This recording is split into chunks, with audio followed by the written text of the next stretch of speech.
Good evening, Barbados. Good evening, Caribbean. Good evening, the world. Welcome to the Marcia Week Show. We are coming to you live from Barbados. I tell you, there is just so much energy, and strength and power because we know that God is moving. Isn't He moving? Isn't God moving? Listen, the fact that you're alive today, the fact that you are well, the fact that you're in your right mind, or so you think, we have, so much to be thankful for. We are alive and we are well. And tonight we have a fantastic show that is lined up for you tonight. Tonight is a night of introspection. Tonight is a night when we take a mirror and we look at ourselves as a nation. Tonight is a night when we look at our lives, we look at our nation, we look at our families, we look at our communities, and we say, what's happening to Barbados? What's happening to the Caribbean? What's happening to the world? We know that the heads of government all throughout the region, they're meeting now in Barbados. And the question we want to ask them is, what's happening? What's the plan for this region? What's going on? There's just so much. And in Barbados, we're asking the question tonight, serious question. Is this government fit to lead? If the head is bad, does that mean that the whole body is bad? If the head is bad, does it mean the whole body is bad? Is this government fit to lead? What is leadership? What are the kinds of leaders? And those are, I want us to start because we mean business tonight. This is not entertainment. We're not into entertainment here tonight. This is about looking at where we are as a people.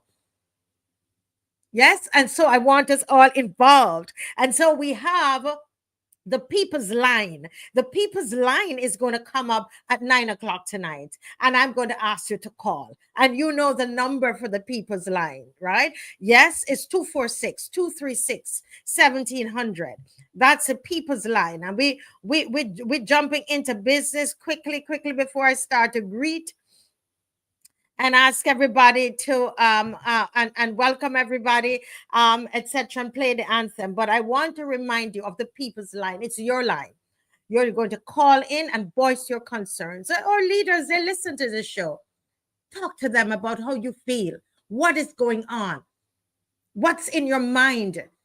We have all of this week the kinds of news that we're getting. You have thoughts.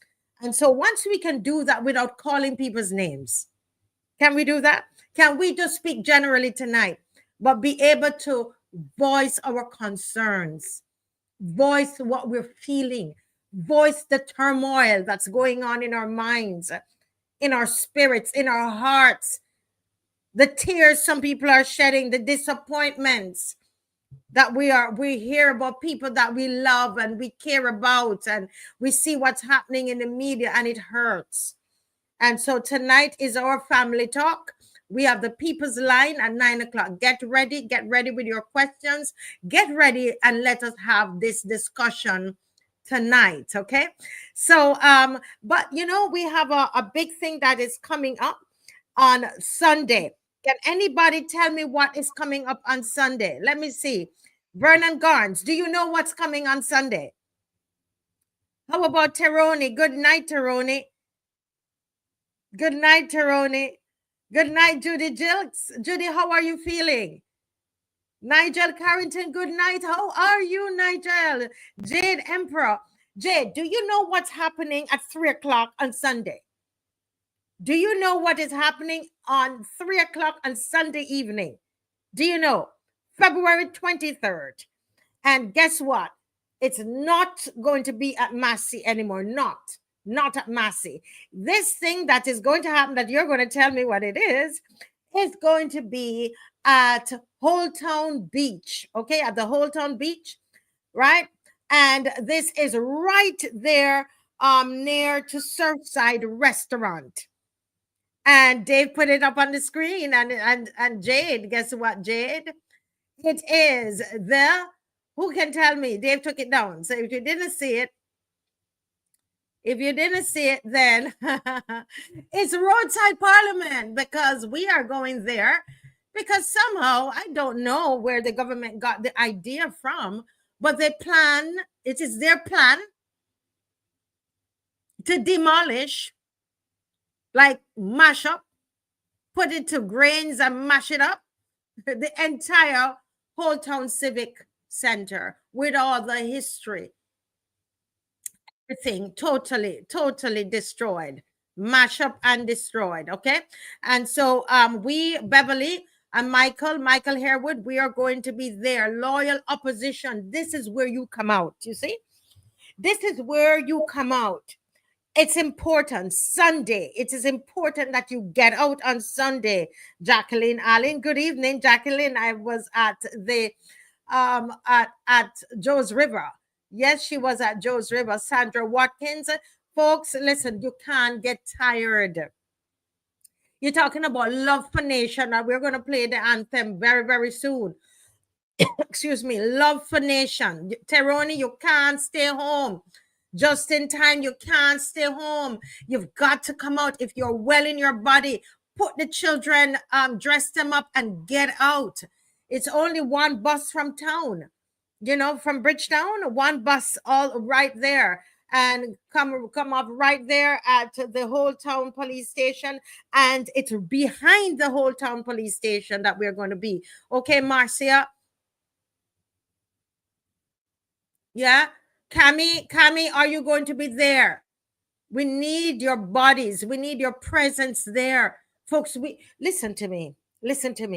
What we have to do, we have to keep the pressure on. You see what I mean? You can't say, well, they did it at Joe's River and we had so many marches or whatever before. No. Pressure. It's called pressure. You keep applying the pressure until you get what you want. Yeah? That's how it works. Marcia, are you coming? Champ. Yes, Margaret Pollard, are you going to be there on Sunday? Rosemary Lane, are you coming on Sunday? Would love to see everybody on Sunday. Come on, man. When you're coming on Sunday, Chesterfield, when you're coming on Sunday, if you have a chair that's like one of those folding chairs, bring a chair to sit down. There are some trees where we're going to be. But bring a chair, and if you buy, you have one of those beach umbrellas, big umbrellas, walk with one of those as well. It's 3:00. You might get a little sun there. By about 3:30, everything should cool down, etc. Okay, and by 5:30, we are in and out of there, because with all this crime, we ain't staying around there too long. Okay. We're not staying around there too long, Matthew Brown. So, folks, we need to come out. We need to come out, everybody. Holetown. Roadside Parliament. Come on out. Actually, before we do the anthem, let's just play the ad, and then we're going to go right into the anthem. Go ahead, Dave.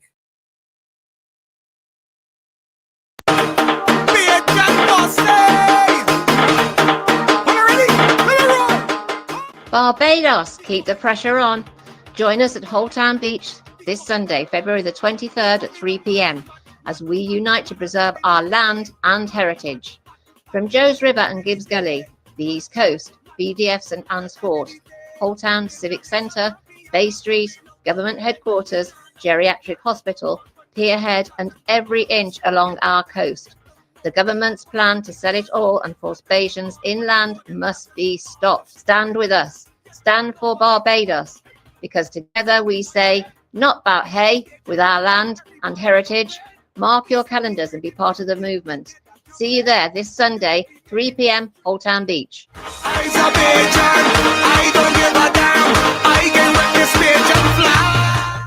Holetown Roadside Parliament. Stand.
Where are the craftsmen of our faith? Where are they? Where are the craftsmen of our faith? Those are the people that we need to be in Holetown on Sunday, February 23rd at 3 p.m. Guys, we mean business. We mean business. This is not a talk shop. This is not a place where we just come and people say, oh, they get a lot of knowledge and they hear this and they hear that. But it's what are we going to do about it? What are we going to do about it, folks? We get up daily and we work. This is not a joke for us. This is about taking back our nation. This is grabbing back our nation. That's what this is all about. And we've got to move quickly. We can't put us, oh, well, we went last week and we don't want to go back this week. Huh? From craftsmen of our faith. Who are the craftsmen? Let me see a thumbs up if you're craftsmen of your faith. If you're a craftsman, you decide, listen, this is our country. I am not just going to talk about what I want to see change. I am going to be that change. Are you going to be that change? Can I see thumbs up, please? I'm not moving until I see some thumbs up, because if not, what's the point? What is the point of the Marcia Week show, which is to educate, is to agitate, motivate, mobilize? And if that's not happening, what's the point? We are just like any talk shop, just talking. Right? We're just like any talk shop. So let me see some thumbs up. Yes, I see some thumbs up there. I see two. Only two persons believe that they're strict guardians of this heritage and they're a firm craftsman of the fate of this country. Only two persons? Oh, come on. I know that there are more of you. Okay, Tony Paris. I know there are more of you out there. Tony, are you coming on Sunday? Sunday, 3 o'clock, where I was talking about it since last week. Come on, man. Cook early. You can even bring your food. Bring a little, a little igloo, cooler. Walk with a cooler with some water and drink and something to share with other people. Marcia. Yes, Marcia. Hi, Judy. Denzel. Yes, Denzel, you're coming. Mystic Angel, are you going to be there? We have got to be there. We must stand guard over this country. We must say absolutely not. You will not take our land and our heritage. Absolutely not. Let's come together and find another way to bring in foreign exchange, but not that. No. Why is it that all of the beautiful places, we are not allowed to have it? We can't have it. We can feel the sea breeze on our skin. What is so why? Why are we being pushed inland? Come, government, let us sit down and let us reason together. Let's come up with some other way for us to bring in foreign exchange. In fact, if you're listening, we've been telling you. The people of Barbados have been telling you, but you're not listening. You are bent on this way. You are bent on this way, and the people are saying no. Here's another. Okay, people are saying they will try. Come on. Come, Tony, call me. Where do you live, Tony? Let's work out the transportation. Okay. Yes. Action. All right. So let's watch this other ad for it. And anytime you see the ads, we need you to share them. Okay. Anytime you see the ads, share them. Go right ahead, Dave. Holetown Roadside Parliament. Stand against the demolition of the Holetown Civic Centre. Disrupting this historically significant site would create an unnecessary void in the island's history. Not BOUT here. Sunday, February 23rd, 2025 at 3 p.m. on Holetown Beach near Surfside Restaurant.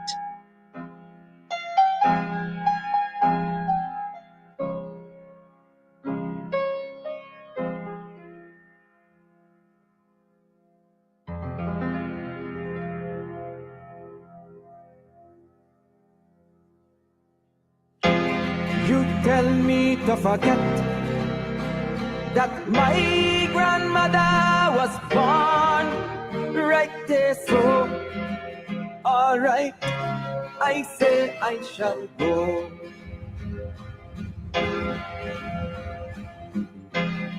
You tell me to forget, it is there I want my own children to grow. Alright, I say I shall go. But I hope you understand how I feel about Emerton, my homeland, my homeland, my homeland.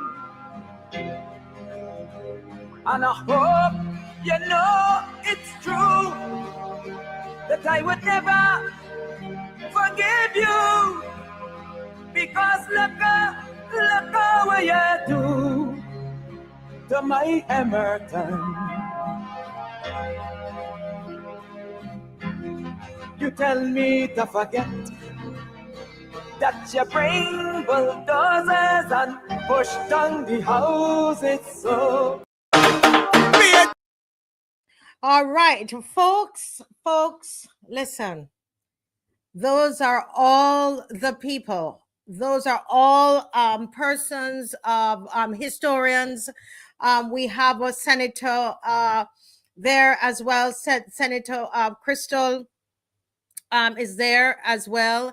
And Haynes, Senator Crystal Haynes, I couldn't remember her last name, there in that promo as well. And these are all the persons who are professionals. These are, as I said, historians. These are, you have the Barbados National Trust. It's not a propaganda. It's not something that we're making up. You understand? It's a real issue. This is a real issue. And so this is something that we need as Barbadians. We can't let history, when history is written about this venture, what is it going to say about us who were alive at that time? When we read about the 1937 riots and we remember what the people did and how they rose up so that we can have all of those labor laws today. All the labor laws that we have, it's as a result of the 1937 riots. It's as a result of those people who went out and they fought, and those who died, and those who were maimed, those who were hospitalized, those who were jailed. Guys, if we want good, your nose have to run. You want good, your nose have to run. You've got to get up and do it. It's not going to happen just like that. You want good, get up and do it. Put on your clothes on Sunday. Let history, when history is written, let us write our names on history's page. When history is written, it will say of us that we were present. We were present. And when the bulldozers came, we were present and we lay down in the road when the bulldozers came, because we were standing up for our country. We were holding hands together all around the Hotel Civic Center when the bulldozers came. When the history is written, what will it write about us and this beautiful country? Are we going to wait until they take up all the coastal land? All of the, oh, don't you see that's what they're doing? I'm told today, even District C in St. Philip, with a beautiful, they have one of the beautiful views. They're going to move that police station. And what are they putting there? What do you think? It's going to be for the tourists. we should have nothing that is good. Save some for us, is what we're saying. Save some for us. Yes? Okay. So, folks, I have with me here, Mr. Nigel Newton is going to come to join us now. But before he comes, I want you to like and share. Tony Paris, you're correct. We're going to like and share. We needed to do that, folks. This is part of us fighting together. It's just a click to like. It's just the thumbs up, like it. Click the thumbs up, click the share button. If you're not subscribed, we ask you to do it. We are on a mission, folks. This is not a mission of popularity. This is not a mission of building celebrities. It's a mission of taking back our country 1 inch at a time, 1 square foot at a time, taking back the land, claiming the land, 1 square inch at a time. Yes? Yeah. Yes, Easy D. Yeah, if it calls to that, that's what we need to do. How do you think we are here now? Because our ancestors dared to risk their lives. The ancestors, our ancestors, Easy D, they dared to risk their lives. Where is Bossa? He was killed after he tried.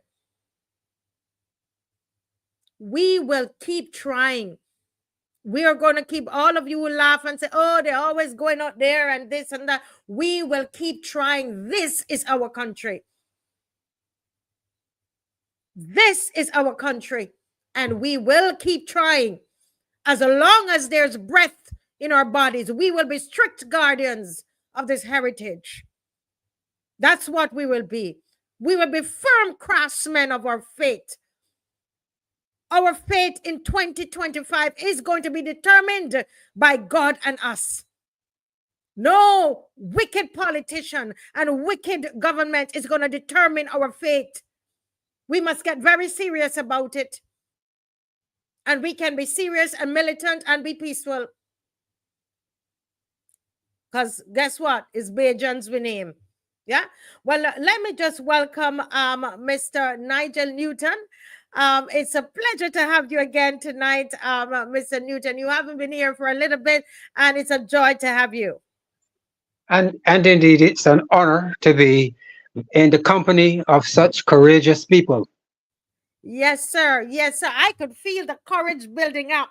I could feel, you know, the power of our ancestors, Nanny Greg and all of them and Bossa. And I feel that coming inside of us. All of those that were on the road for the 1937 riot, I feel them in my belly tonight, Nigel. Indeed. Yes, we are grateful for that. Yes, sir.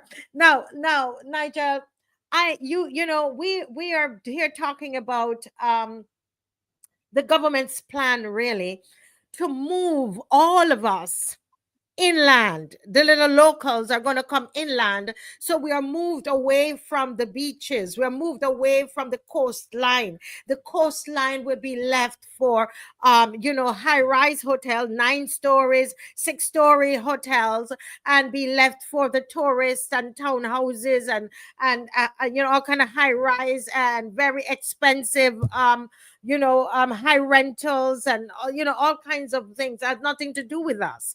What is your take on that tonight, sir? Oh, well, I think that is so dangerous. That is, to use other terms, that is so wicked and devious, you know, and unpatriotic. In fact, I think the government is guilty of sedition and high treason against the citizens of Barbados. Because that's your allegation against them. It's your opinion that they're seditious and that they're treasonous. Why? Because they are selling out Barbados. They are denying us access to the beaches. And those acts, in my estimation, are seditious and treasonous. That's my opinion. That is my assessment, my free thought, my free thinking. When I analyze the behavior of the government and what it is doing to us without informing us, Mm-hmm. for me, it tantamounts to sedition and high treason. Hmm. So, Mr. Newton, this is an issue really of land. Yes. It's really an issue of land. It's really that is what it's heritage, but a big part of this is land. And what does it mean for a Barbadian to own a piece of this rock? And because a lot of people they're seeing the developers are owning this place. So, what, as a Barbadian, as you see that happening, what goes through your mind? That we are being contained and set up for destruction. Because, as I said on Sunday, and let me say again, the ownership and control of land is about self-definition. It is because you cannot define who you are without land. Okay? It is about sovereignty. It is about identity. It is about defining who you are. And if you don't have land, then you're nobody. You're nobody without land. Okay. We talk about China. Chinese are Chinese in China. That land belongs to the Chinese, and by that, they are able to define who they are. The French, but the Americans, look at what President Trump is doing now.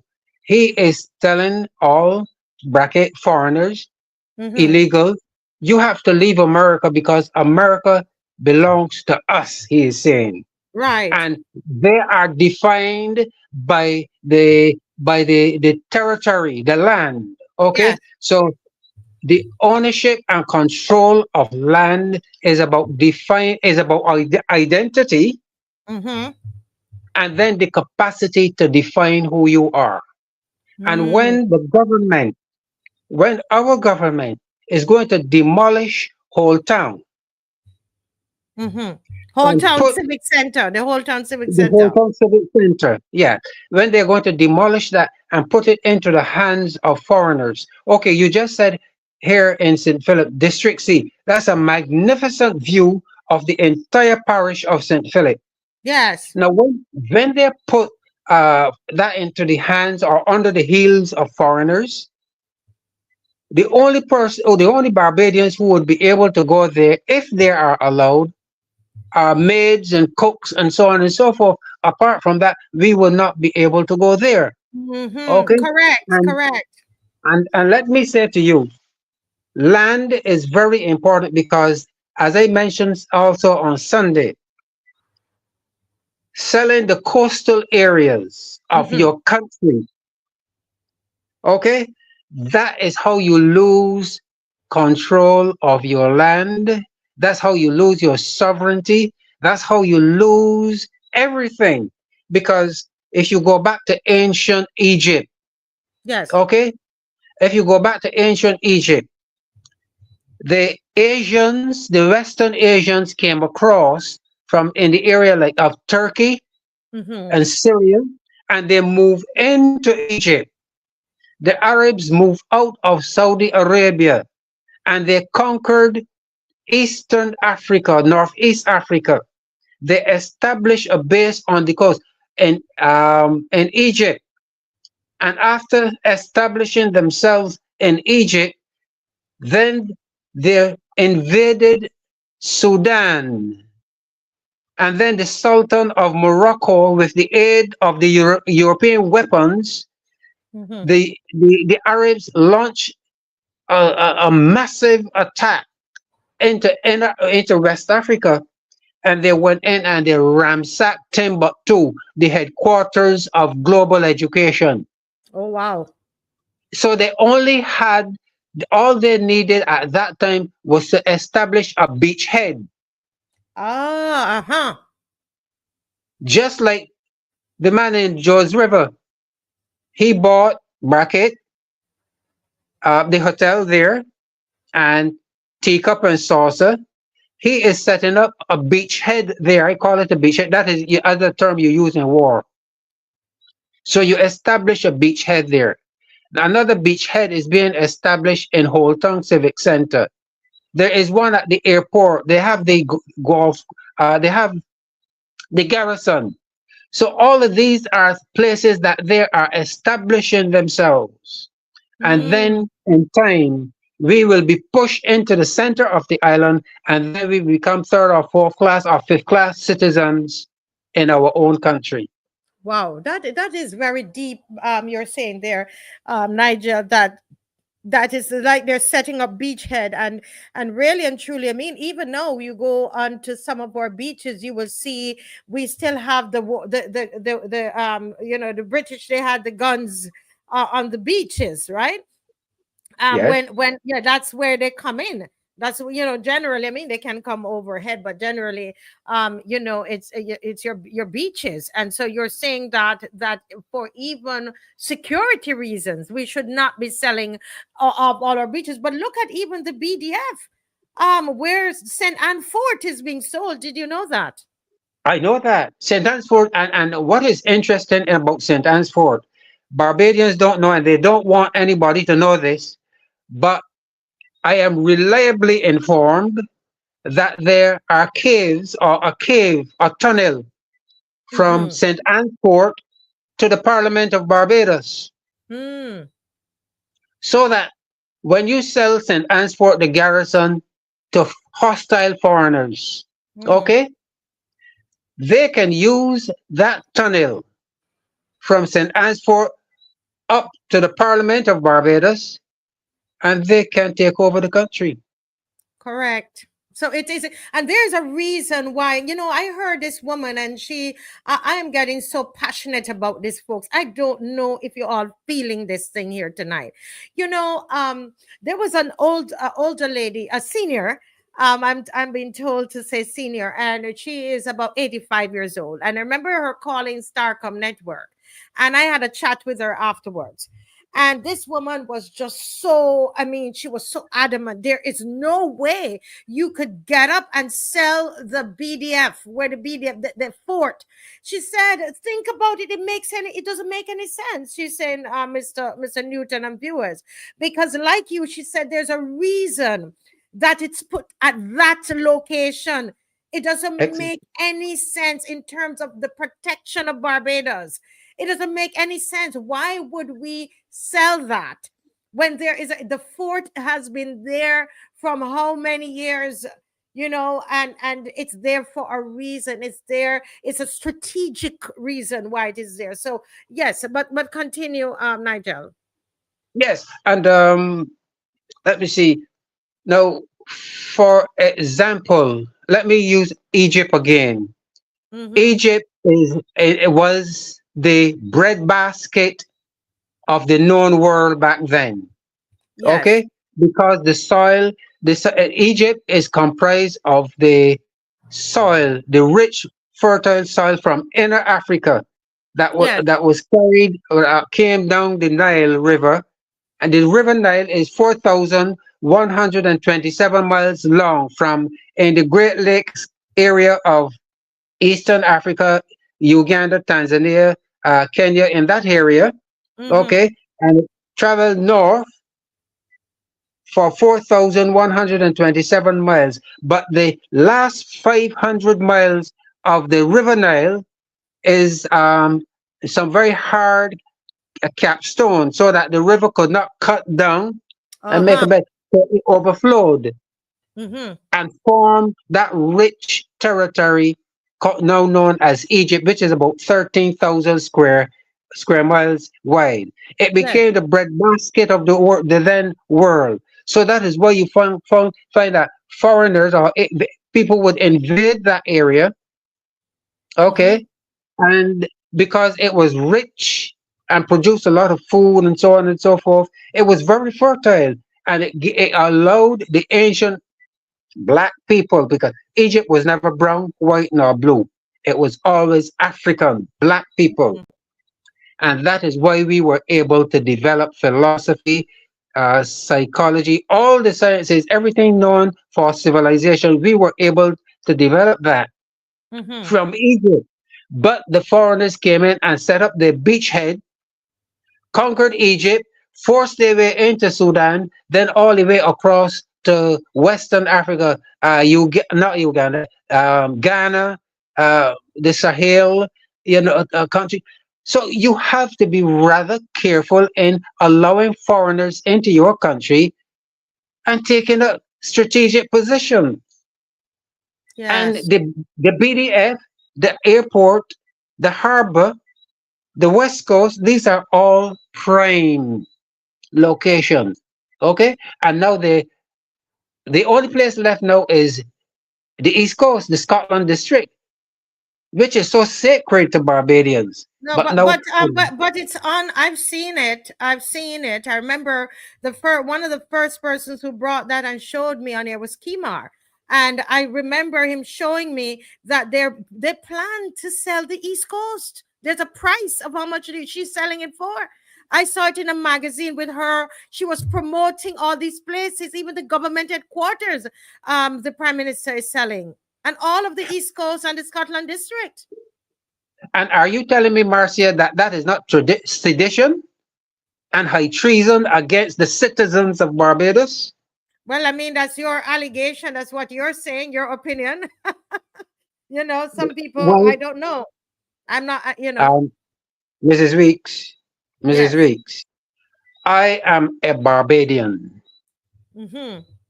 The first man who became a Barbadian in Barbados came from Africa here to Barbados, to this country, on a ship owned by John Newton. That is how I end up with the name Newton. Newton, uh-huh. When he was processed by the careenage, he was sent to the college plantation in St. John, down by Concept Bay.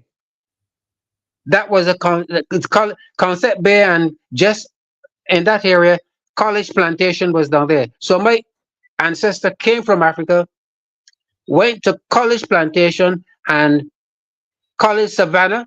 So that is where, but he came aboard John Newton ship. We have not been given paid reparation for our free labor. Okay, we have not been compensated, and I reserve the right. I reserve the right to defend Barbados against anybody, including the government. Yeah.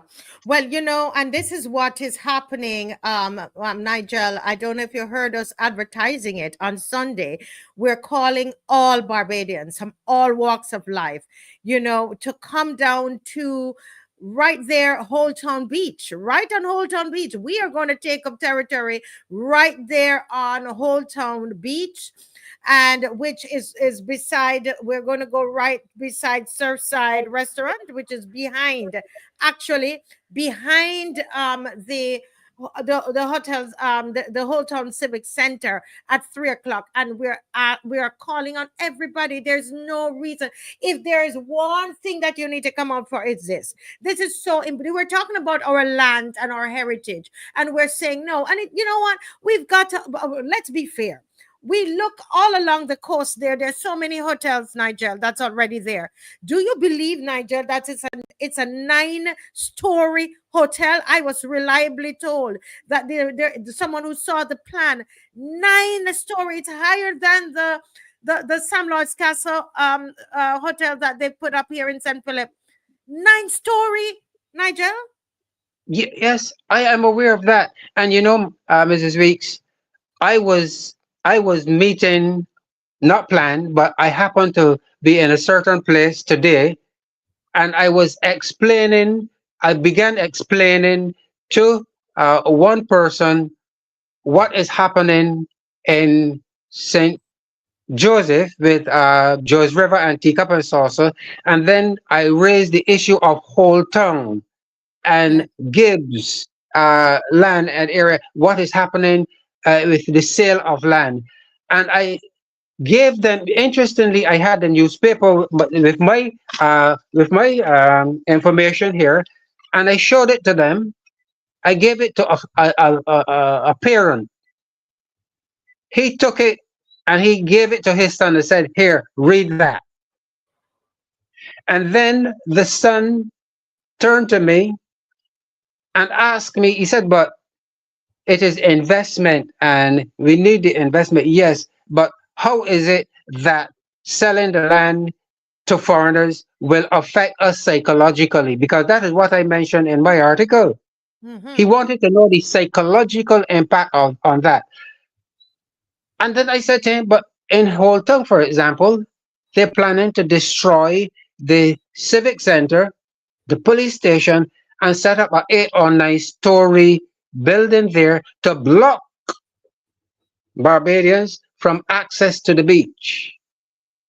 And several persons said, "What? Well, we are not aware of that." But they can't. How could they do that? You see, and as I said on Sunday, having a sea bath for a Barbadian is one of the most sacred acts that he or she can perform. And when they sell out all of the coastal land and him, as the people say, him us in, or contain us within the center of the island, and we cannot go to the beach no any longer, don't you think that that will have a psychological impact on us when we are denied access to the beach, when we are all bundled into the center of the island, we don't have the freedom? And listen to Mrs. Weeks, that is how we lost Africa. That is how the Aboriginal people in Australia lost Australia and Tasmania. Okay? Because the aliens, the colonizers went in and took control of the coastal areas, forced the indigenous people inland, cut them off from the sea and from international trade and communication. And then what happened? What happened to them? What happened to the so-called North American Indians?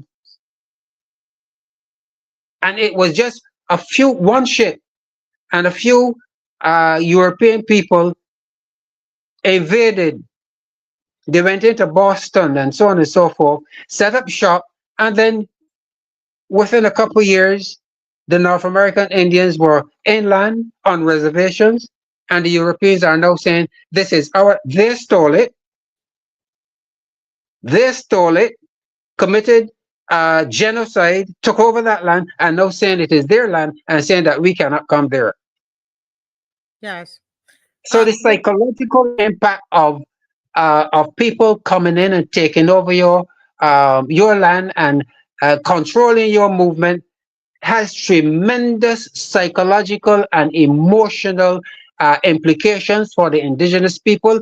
And that is why we Barbadians should now say to the government, not bout here. You can't do that to us any longer. And those people, listen, those people that I spoke to today, they are so upset that they plan they will be in Holetown on Sunday. Correct. And that's what, what you did there, Mr. Newton, is what everybody we have to do. There are about 641 of us that's locked on to this tonight. And that's what we've got to do. We've got to sit down and explain things to people. One of the things you said there, Nigel, I just want to make a slight adjustment to it. And it is not that so much that you will not be able to go to the beach. What the people, especially in Holetown in St. James, are saying is that they've made these very, very tiny passageways for them to go to the beach, and they are tired of it. They want to be able to have those windows to the sea. They want to look out and see the sea. And I think that why should you have 9-story buildings blocking the view of the sea, and you have to walk in this little column, this little, to get to the sea? As someone said, they're walking and sometimes they feel like they're going to break the foot because it's all of this. It's just so tiny that you have to get to the sea because they block off the view. And I think that is one of the things that the people are concerned about. But let's, Nigel, let me just take a pause and ask Dave to play this ad again. And as we invite people to come down on Sunday, guys, at 3:00. Go ahead, Dave.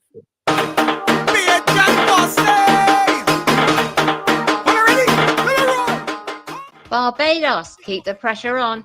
Join us at Holetown Beach this Sunday, February the 23rd at 3 p.m.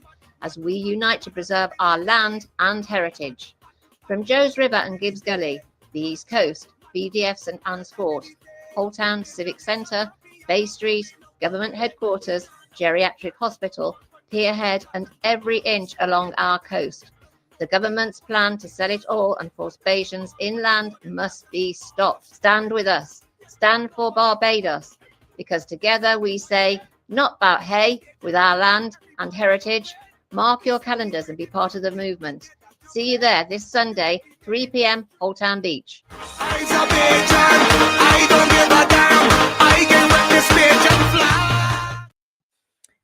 Yes, so that's Sunday, guys, and we're asking you, everybody, Nigel, to come out. Are you going to be there, Nigel? If I am going to be there, you're going to be one of the speakers for sure, and I'm asking everybody to bring something to sit on. You could bring a little one of those. You have those chairs that you open up. And that's light to carry, and or if you have your car, you want to put your regular chair in your car, that's up to you. And whatever, you want to bring a towel to put on the beach and just to sit down. Let's enjoy the beach. Let's enjoy it. And let's have some fun there. We're going to have a little bit of music, but we're going to have some speech and some talking. We don't have any roast breadfruit this time around. No. But we, I say to people, bring your cooler, bring a cooler. You can even cook your lunch and bring your lunch down. It's 3 o'clock. Sit down and just picnic out there at the beach and have your lunch. And bring something to drink, and and probably share with others some snacks, and let us just have a good family time on Sunday, as we did. Wasn't it wonderful at Jones Beach, Mr. Newton? Of course it would be. Yes, it was. Yes. It was really great. It was really great. Yes. Well, someone said here in the chat, and I'm going to look for the comment, Mr. Newton, and then I'm going to ask you to comment on it, because they're saying that Barbados is only 430 square kilometers. Soon there will be nothing left to sell. Barbados's landmass is extremely limited, said Fractalesque. This kind of thinking is too short-term and myopic, stupid even. Now, you talk a lot about an Alien Land Holding Act. And you have been saying that since I've met you till now. And, I was in Kenya, as you know, and I asked them, can you buy land in Kenya? And you know what they said to me? They said, well, as a foreigner, you could buy, but you can't fully own it. They said they will lease it to you for 99 years. Okay.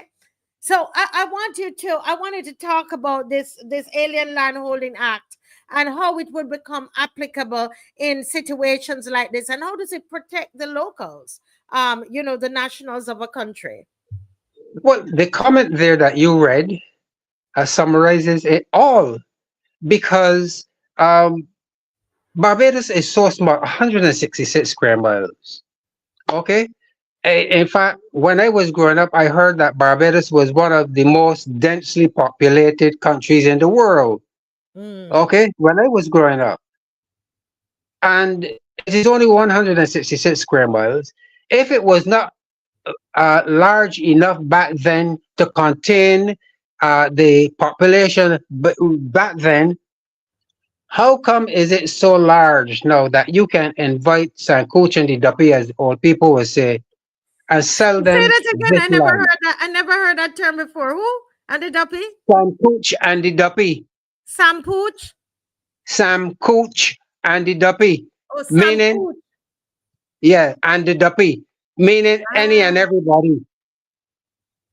Meaning any and everybody. So when the government, and by the way, the government does not have the power to do what it is doing now, or the authority. We elected a government to administer our affairs on our behalf. Mm-hmm. We never elected a government to sell Barbados out, and they don't have that authority. Huh? And Yes. what they will call crown land in former times, or Mm-hmm. land now owned by the state, the government does not have a right to sell it as it wish. Right. And by the way, now that I'm on this, we Barbadians, with the supposed Republican Constitution Yes, that sir.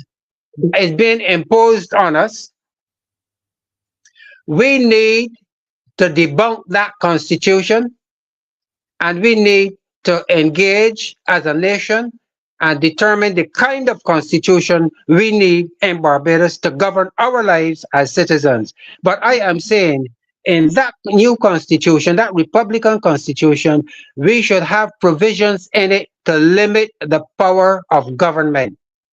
Yes. This government is too strong, has too much authority, and is abuse. This government is guilty of abuse of power. It is making decisions not in the best interest of the people who put them there.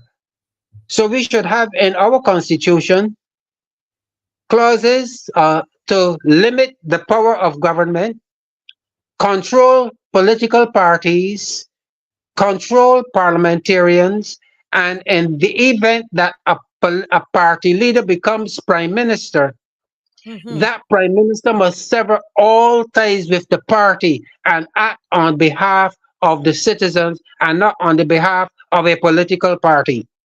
Yes. Okay? And then we need to have an alien landholding act. And I said it before the Ford Commission on April 10th, 1997.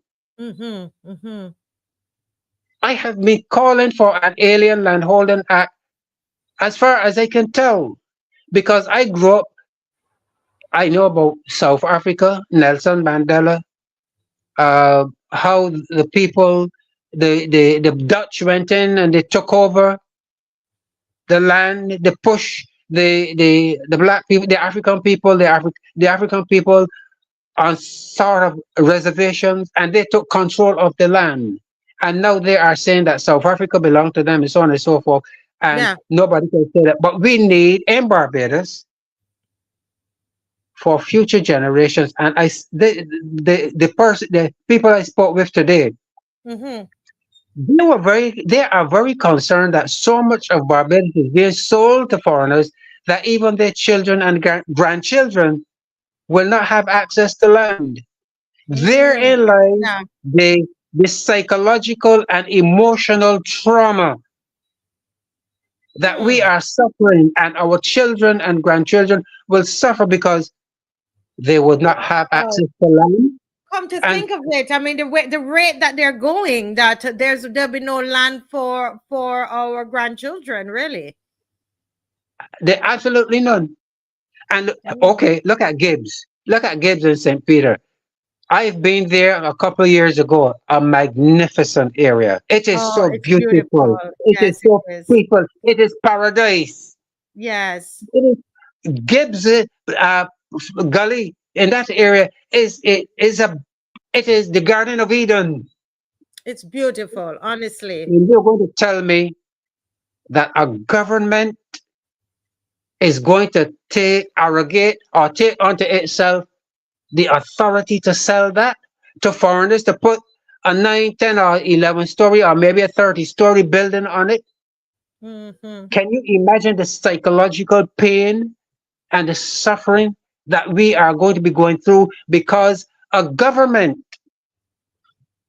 a disrespectful, dictatorial, and ignorant government is selling out Barbados? Where will our grandchildren and great grandchildren go? Yes, and Mr. Newton, and someone said it. I think it's Back or somebody. Sack, Sack. Good night, Sack. Sack says that the truth is that both governments, they have sold off assets when they needed cash, right? And while, and that is so true. It is true. There are some that did it a bit more than some, right? But the point though here, Sack and everybody, Vihoy, everybody that's on, we're dealing with what's happening right now, because I find that we get very partisan when it comes on to these things. It is true that both governments have sold different parts of Barbados at different times. Even the same Gibbs started from 2010. They did a little piece of the parts of it and so on. But I think what the citizens are more upset about is what's happening now, because when you go to Gibbs, Sack, and you see the just like regular bungalow homes, it's very different from the rest of Holetown and St. James area. But when you go inside Nigel, it's so beautiful, as you said. And those neighbors, when they wake up in the morning, they see all that greenery in front of them. They see the gully. Okay. Yes. So it's like I'm thinking, it's like you're living here, you look across the road, you're seeing greenery, you're seeing all the trees, the birds chirping, and so on. And then all of a sudden, you're going to put up a 6-story or 9-story hotel right there. Come on, man. You don't think that the people are going to have something to say? You never even had a meeting with them. You didn't consult. All they knew, they saw that it was sold. It's already sold, actually. Isn't that treason? Isn't that sedition? Isn't that treason against the people?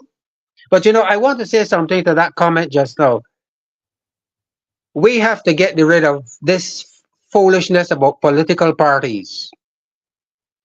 As far as I am concerned, political parties have degenerated to incubators for the birthing of narcissistic tribal political operatives. Right? Political parties are not serving the country, the people's interests. They are about the party. They are about themselves. And they are about their friend, according to Mr. Murray, family, friends, and fornicators. And we have to get rid of that foolishness about political party, this and political. What is happening now has nothing to do with who belong to B or D or Q. It is happening to us. Go back to Gibbs's. The Garden of Eden. When a 9 or 10-story building goes up there, what about the psychological and emotional and spiritual agony and pain that not only the residents of Gibbs will be feeling, but we are going to feel it as well. Yes. And by the way, Marcia, before we go. Yes, we only have 1 minute actually, and it's going so good. Yes. Listen, the crime and violence that we are experiencing in Barbados is as a result of all of what the government or governments have been doing to the citizens of Barbados. Yes. And the actions of government are at the root of the criminal acts in Barbados, crime and violence in Barbados. It seems like you're going to segue into what I'm going to talk about. And what I'm going to talk about tonight, because I'm going right into looking at what some of the news that we've been hearing. But let me close off this segment, Nigel, because you are correct, because really and truly, when you think about it, abuse is abuse, right? And once it's coming from the head and it's coming down, then that's what's really that is happening. So I want to thank you for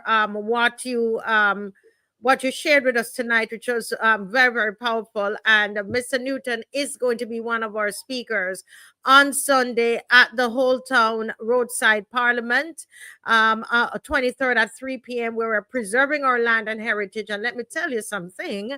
Listen, my navel string was not cut and buried here, right? I'm naturalized, Nigel. I'm not like Nigel, you know. I'm naturalized. I'm not like Senator Dr. Crystal Haynes. And I'm telling you, I feel my belly pulling tonight. I feel, and I'm hungry. I feel my navel string, and I feel my ancestors inside my being telling me, Marcia, hell no, not BOUT here.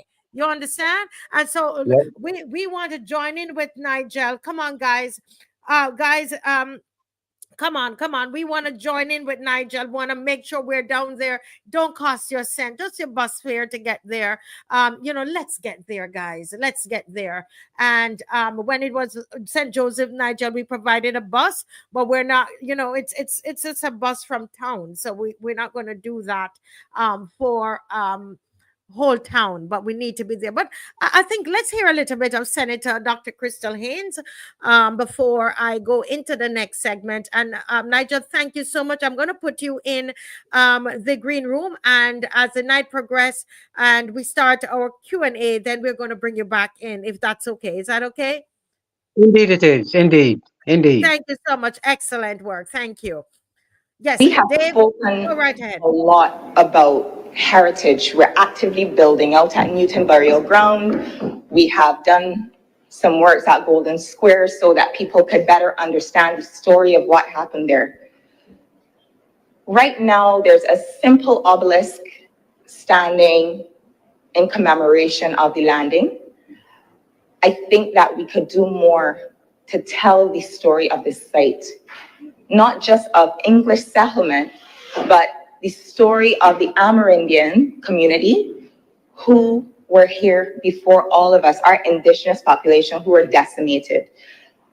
I understand that there's tremendous economic value for any beachfront in Holetown, but can we save some of it for us? Even if we don't keep the police station there, my personal view is that this should always be publicly accessible land. Ideally, I would love to see a green space. I would love to see some kind of creativity go into what could be designed to go there so people can enjoy and get a better understanding of the history. We've heard the cases being made about traffic congestion in the area. I don't know how having a 9-story hotel on one side of the canal and a 7-story hotel on the other side of the canal are going to alleviate traffic congestion. It's already a mess, let's be honest. We haven't heard about environmental impact. We know that the West Coast is not sewered. When we're adding additional hotel rooms, how is this going to affect the coast? And in terms of beach access, other than Bats Rock and Folkestone, I can't tell you a facility where I can park, have a sea bath, turn around and shower, pack my bags, and leave comfortably. Everywhere else along the West Coast, because coastal development in Barbados, particularly on the West Coast, since the 1950s, has allowed wealthy, usually foreign developers, to come and build wall to wall to wall to wall to wall. We have no view, and if you want to get on the beach, we are squeezing between a couple of walls. I love Gibbs Beach, but I am always wary about wringing an ankle when I have to go on to Gibbs Beach. And we know what the practice has been for decades. I cannot sit here and be a part of something where I feel like we're allowing it, we're perpetuating the problem. So like Senator Boyce would have said, we need to be very, very clear on what the guardrails are for these developers. Tourism is notoriously extractive, we know that. We heard about job creation, but then still we heard the workers' union overwhelmingly telling us their challenges with regards to the treatment of hotel workers. A lot of them are being hired only on a part-time basis, basically being brought on between November and April, being sent home during the summer months. What we know is that the average room attendant is making around $440 in a luxury, because there are different categories of hotels. Luxury is the highest paid. They're taking home $447 a week, I think.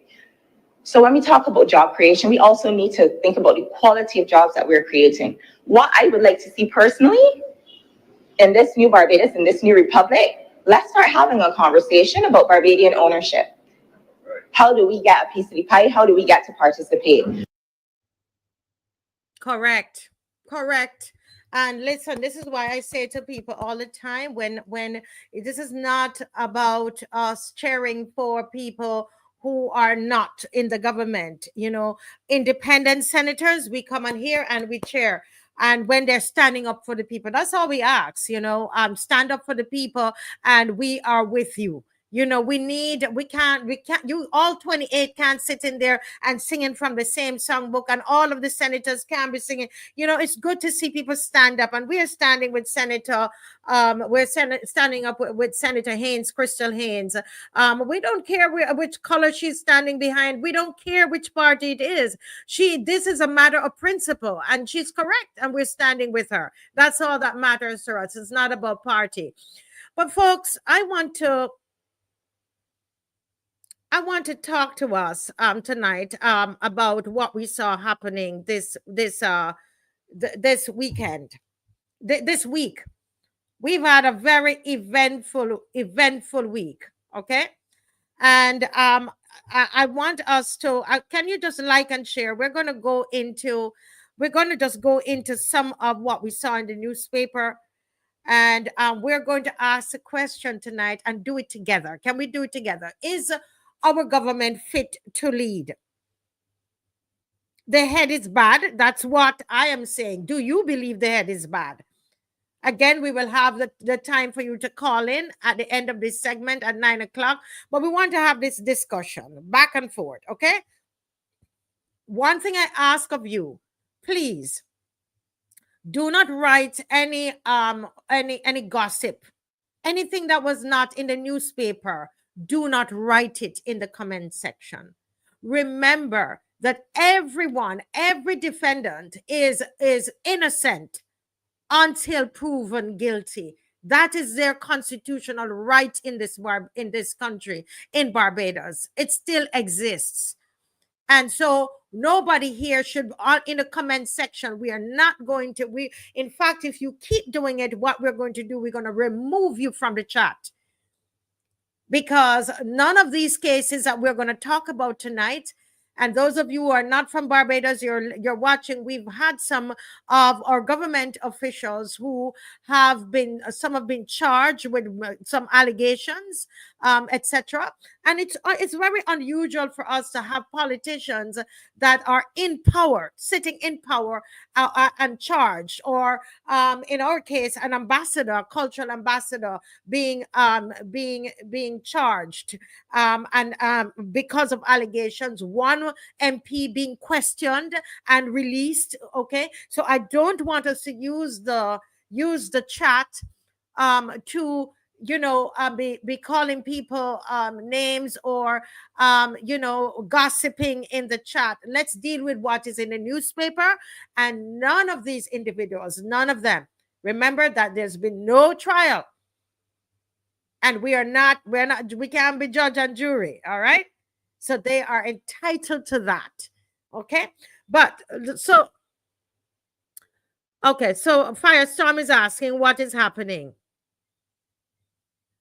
He's asking what. So you're going to hear what is happening now. And again, I will just read. We're just going to deal with what is happening, what we've seen in the newspaper. That's all we know. We don't know anything else. Okay, so let me just once again welcome you to tonight's critical segment. This particular segment, we must ask ourselves, Barbadians, is this government still fit to lead after the mounting allegations against our public officials? I would say in the history of Barbados, we've never witnessed such a widespread crisis of trust. There is a widespread crisis of trust in Barbados. For the first time, multiple government officials have been criminally charged, held for questioning, or at least in the corridor of suspicion. Consider the recent cases. Only last year was MP Neil Rowe. right? And I don't know if Dave can put that up, facing rape charges. This is in the newspaper. So I am just commenting on exactly what is in the newspaper.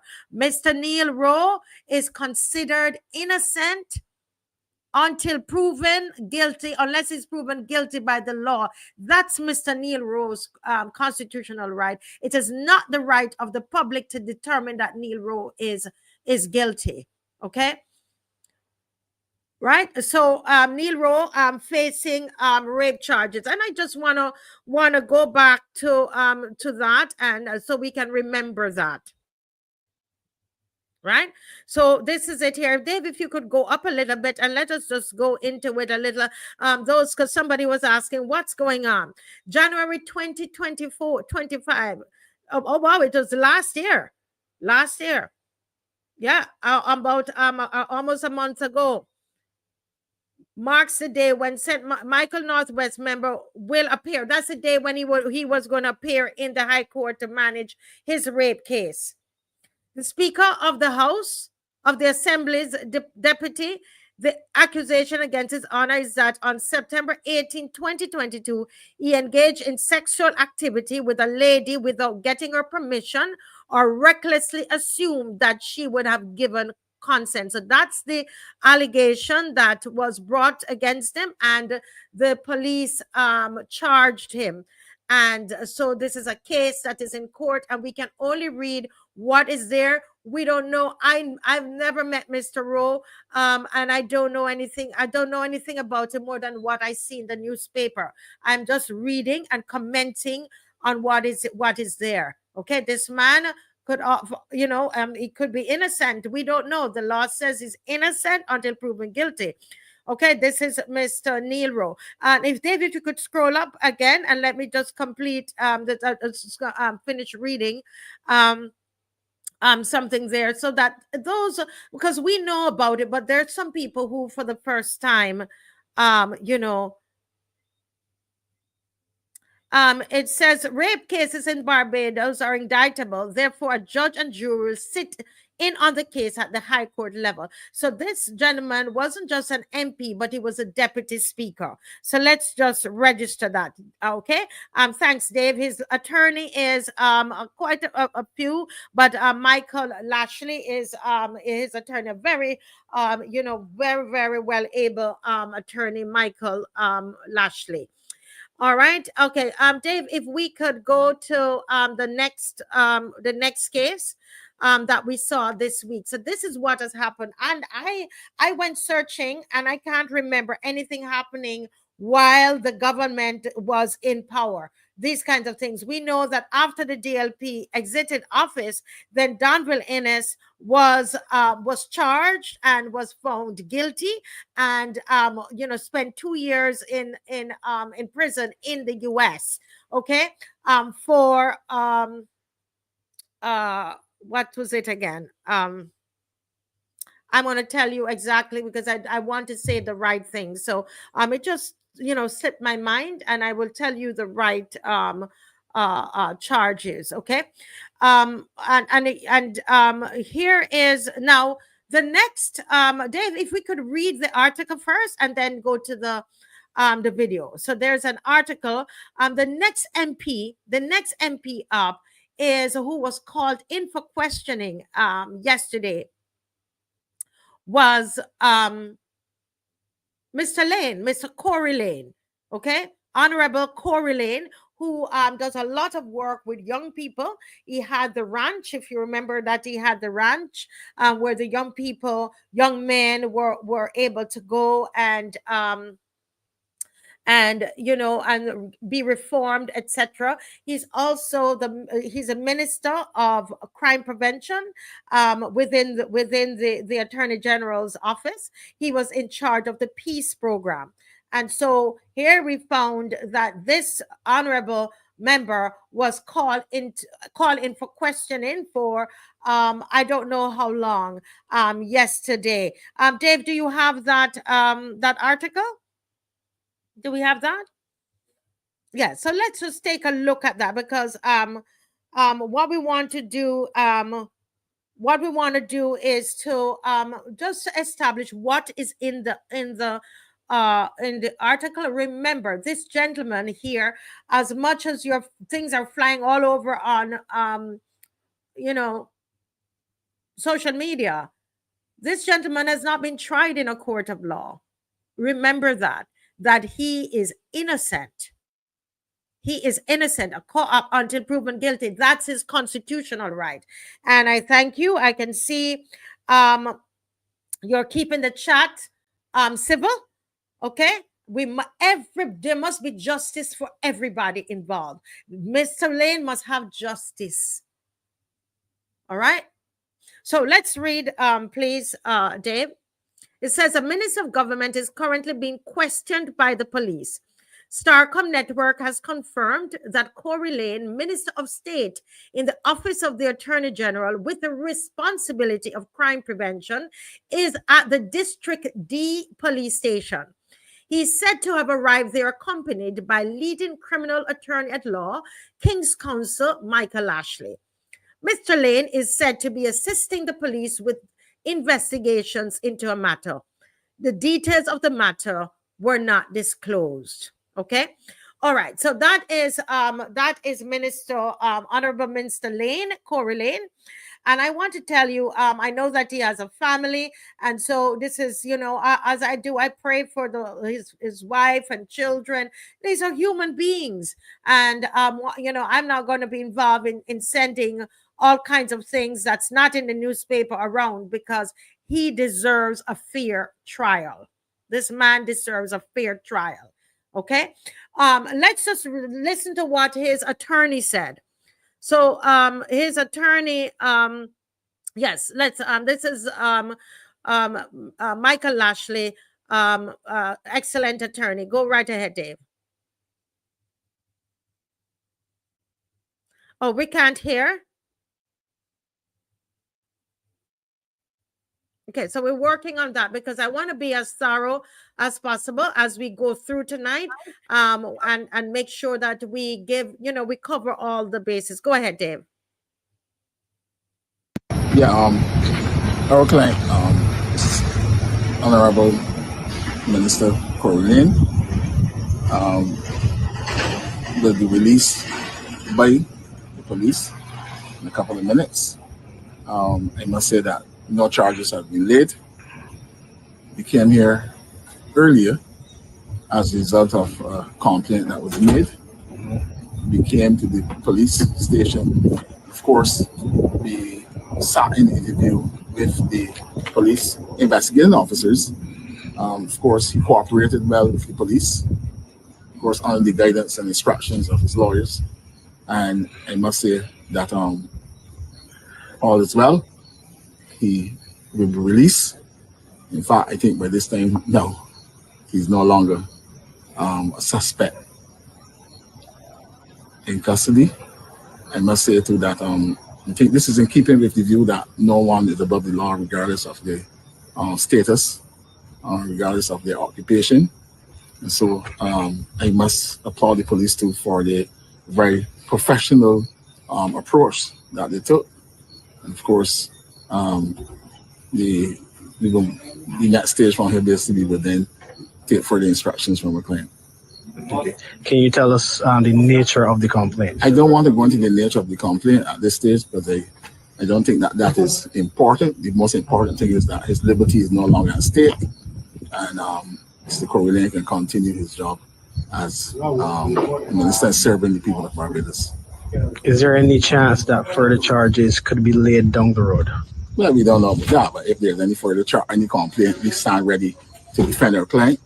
We stand ready to do whatever is necessary within the four corners of the law to represent the interests of our client.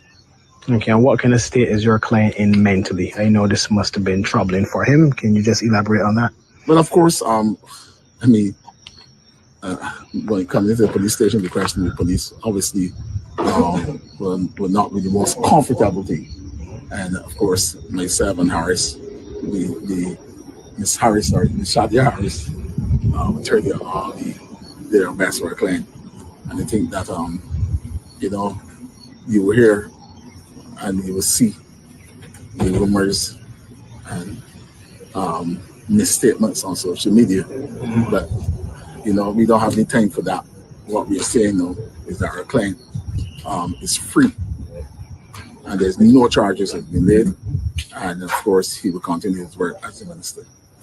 I have no control over that, but of course he go back to his job. Let me say that he go back to his job. Thank you. Yeah. Okay, so that was from Nation News, and as you heard, his attorney saying that no charges have been laid at Minister Corey Lane, that he is free, is he's with his family tonight, and that's wonderful. And one thing that the lawyer says that he says no one is above the law. And I think that's great, and that's why we should allow the law to play out as it relates to Minister Corey Lane, as it relates to the former Deputy Speaker of the House. It's important that that we allow the law to be played out. Now, the third one, he's not an MP, but this man is a cultural ambassador. He's an ambassador of Barbados. He is therefore a part of this government. He's an ambassador. He was named by this government as an ambassador. And one could say he will have to confirm that he was an influencer. I saw him campaigning a lot for I saw him on campaign actually with the same same Corey Lane. I saw Anthony Gabby Carter campaigning. So I know very much, had on his red shirt. He's written many songs for the PM. He wrote a song for Corey, and he was with them on the campaign trail. And all the time you would hear, he has it seems to me, he has a very strong relationship with the Prime Minister. Only he can say how strong that is. But the point is, the facts we know is that this man is part of this government because he is an ambassador. He's an ambassador for this country. Okay. And he not along with Corey Lane, because remember, we don't know what he was being questioned for, and Mr. Lane is not charged. Who is charged would be that first MP Neil Rowe, and now Mighty Gabby, a wonderful entertainer, and that I love, but he's charged with rape. I'm reading it from here, February 14th. I'm reading it from the newspaper. Dave, can you scroll up? It's in the papers. It's in the papers easily. I'm reading the newspaper. Anthony Gabby Carter, Barbadian cultural hero, was released on bond after appearing in the number 1 District A Magistrates Court today for rape. Carter, 76 and 9-time Calypso monarch, did not have to plead guilty. Carter heard the magistrates read the charge sheet, with charges he had sexual contact with a woman without her consent or by recklessness between July 17th and September 8th, 2023. The prosecution did not object to bail due to the matter's age, but Carter had to relinquish his passport by 2 p.m. today and report to the Hastings police station every Tuesday and Saturday. The court heard that Carter, as an entertainer, might petition to the court to fly before July 14th. He was released on $10,000 bail. Senior counsel Andrew Pilgrim, representing Carter alongside Leslie Cargill-Straker, told Starcom Network News he was forcefully defended. He will forcefully defend his client. Okay? Okay. Okay. Yes. Again, Mr. Anthony Gabby Carter is innocent until proven guilty. So, if we could hold off on a lot of what we're doing in social media, let justice prevail. Let justice prevail. And on this point of justice, I'm just going to say a little bit about victims tonight, because I want to do that as a separate show, because that's important as well, because we Mr. Lashley says no one is above the law. And I totally agree with him with that. And I also heard Mr. Attorney Andrew Pilgrim said the same thing, that everybody should be treated, the law should apply to everybody regardless of where they are in life and who they are. And I'm glad to hear the attorneys say that, and I'm hoping that we will have justice, so that if these men were not guilty, that they would be they will be exonerated.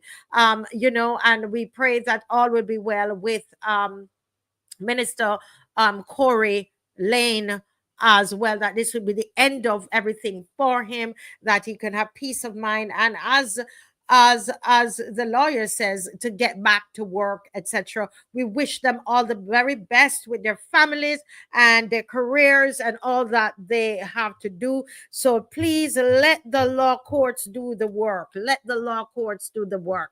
But I want to talk about government tonight, because the reality is that if you consider the recent cases with MP Neil Rowe, facing rape charges, Anthony Gabby Carter being released on bail, same issues, and some and Corey Lane being questioned by police. These headlines are not isolated incidents. I believe that, viewers, they are symptoms of a larger systemic failure that is shaking our confidence in leadership. I don't believe they're isolated incidents. There is right now there is a cloud that is over this country. I spoke about it the other night. It's a cloud is over the country. I call it a cloud of sin. People making wrong choices.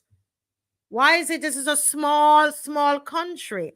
And if you look at the reports coming out of the newspaper, I read this to you on the show before, and if David will have it, he can put it up. And it should be in your WhatsApp, Dave. But it is the report says. The report says, and this is done by international bodies, Barbados is in the top 3 when it comes on to the number of rape cases, rape in Barbados. Do you see why I say that this all that is happening here, the kind of that cloud, it's a cloud of sins. And so tonight, I want us to, yes, we love to type away and this person and that person. Look at ourselves. Look at ourselves. Here is the report that is telling us that Barbados falls in the top 3 categories of rape incidents.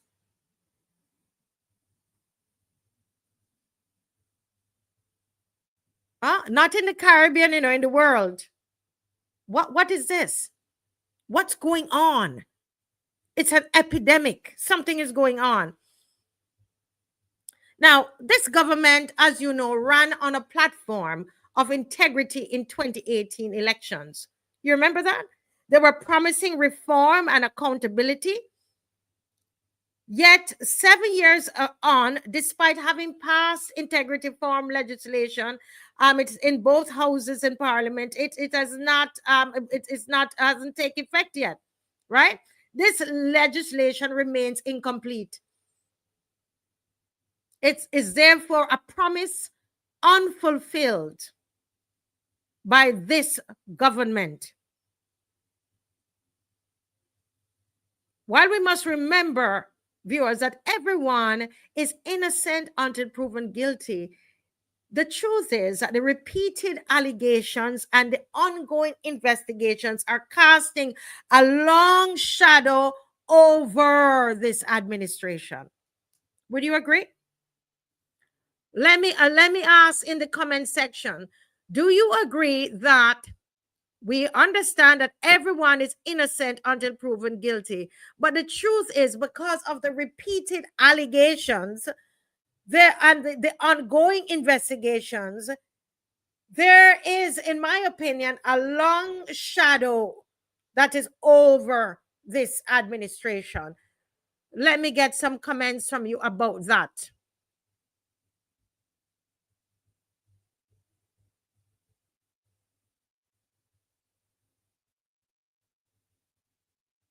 Let me hear. Somebody says the statistics say about the rape cases, but we don't see it in the media. Correct. There's a reason, Yvette, that we don't see it in the media. We don't see it in the media because a lot of the victims, they're afraid to come forward. Rape is an act really of power. It's a crime of power. And we're going to talk about rape in another broadcast. I know it might trigger people because it's happening.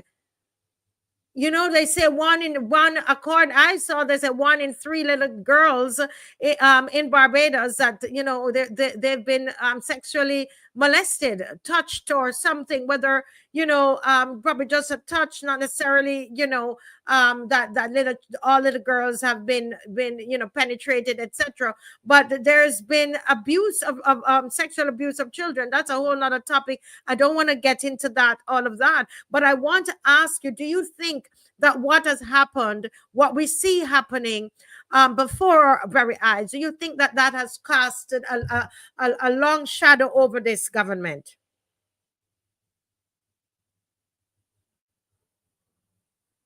Somebody says once is a coincidence, twice is a pattern, 3 times is a trend. Okay, that's interesting. And what we're talking about is the allegations, because we know nobody's proven guilty. But we're human beings, and it makes you it makes you start to wonder what's going on here. You know.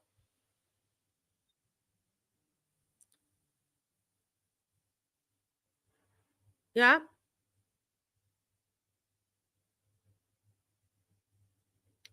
Anybody? Somebody's asking if the government ever address or make a decision on the sexual registry. I would like to know as well. Hi Kamar, welcome back. Welcome back. Good to have you back.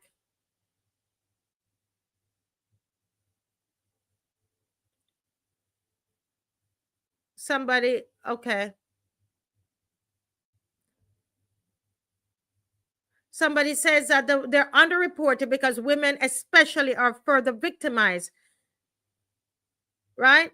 So the people are, because that's another thing, Vihoy, that I want to talk about, because here we are saying that Mr. Carter is innocent until proven guilty, but I saw where social media posts were victimizing the persons who reported. They were you know, they were saying to release the face of the woman or the child or whatever, whoever it is, the person. Let me put it that way, because I don't know who that person is, the plaintiff. Let's put the face of. Then somebody's even sending around the mother, the picture of the mother, and it's a small society. So do you think victims are going to want to come forward? But yet still, when they get raped, they have to go to the hospital, right? So there's some record of it, but they don't want to press charges. They're scared. Yeah.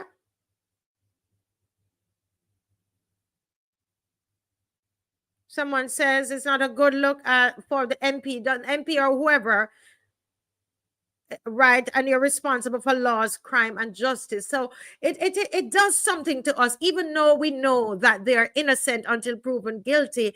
It does something to us, because remember, we voted for them, except Mr. Carter. Mr. Carter was appointed by this government, but everybody else they were voted for. You know, the people put them there. So the people, they feel a certain way. They feel a kind of way about it. You know, they have opinions about it.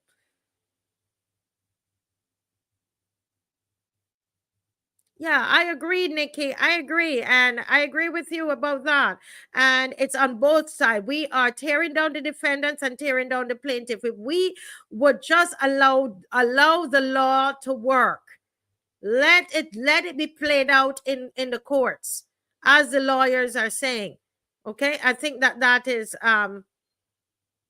Okay, Jackie Medford. This government, she says, has brought shame and disgrace to our island. Too much crime from those at the top. Well, alleged crime. Okay. Now,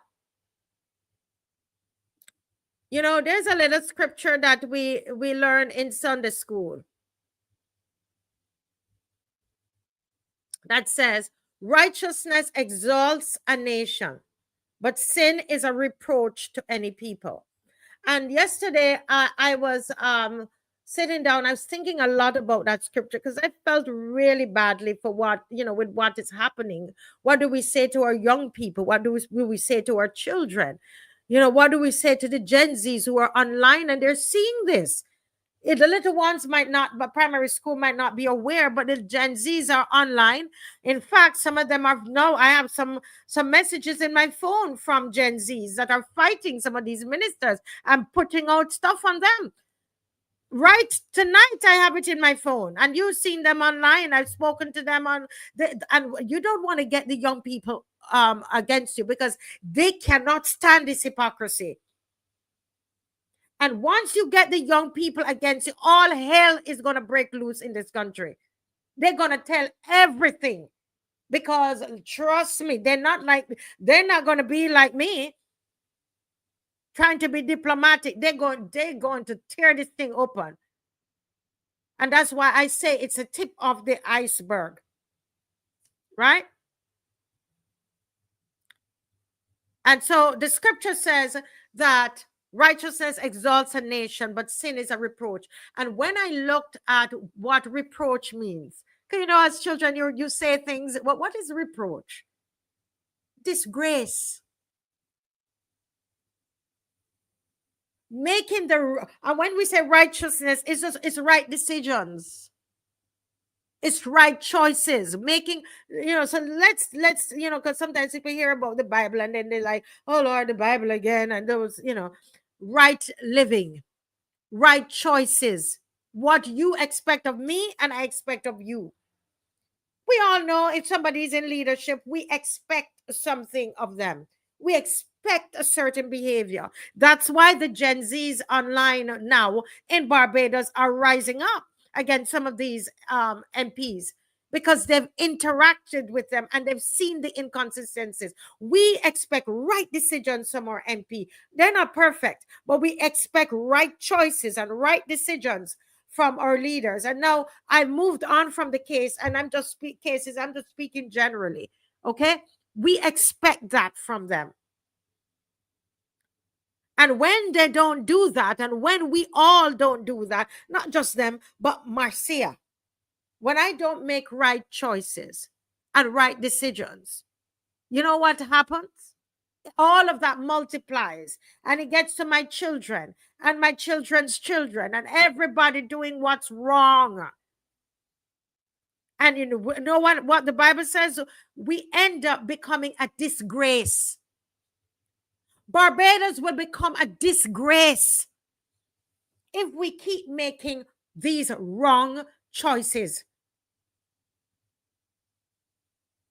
Right living. Right living. We know what's right, what's wrong and right, especially people my age and a little younger. We know a lot of the younger ones have not been going to Sunday school. And there again, I know I'm going to lose some of you. Some of you are going to say, oh, you know, church, and everything they talk about God. But listen, the very laws of our country came out of the 10 Commandments. And there are laws like that in other religions. It just happened that we know the 10 Commandments because we're, you know, this is based on Christianity is the main religion in Barbados. Okay.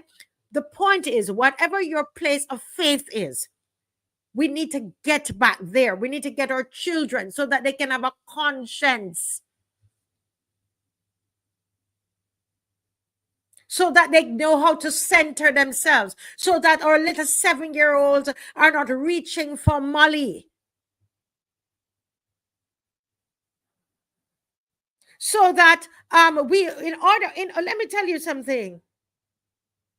You think that if we follow Yeah, I know that you have some little nasty priests and pastors and apostles out there that doing some nasty things to people in churches. I'm not talking about them. I'm talking about straight up Bible. So let's not go there. Let's stick to what I'm talking about, guys. You know what I'm talking about. I'm not talking about religion in that sense. I'm talking about the principles of the Bible. The true principles that you and I know. That's why you know what the pastor is doing is wrong. Come on, let's leave that and let's talk.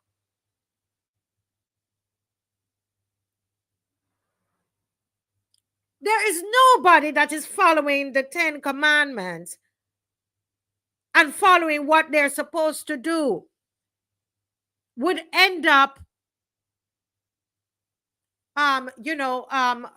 being with anything with the law, would end up bringing disgrace to this country.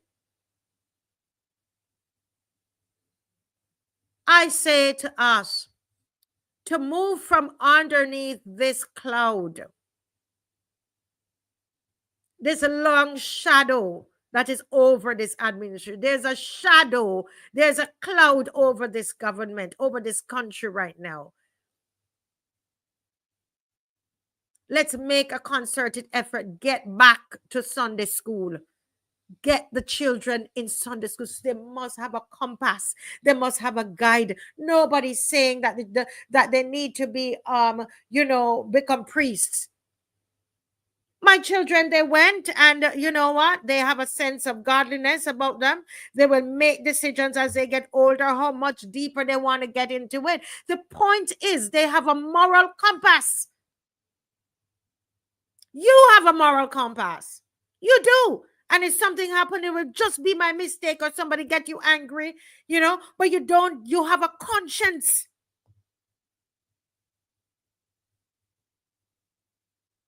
We must begin, and it happens. It's going to happen within our homes, within our country, within our communities. And please, I'm not here to blame churches or anybody. I'm looking in the mirror.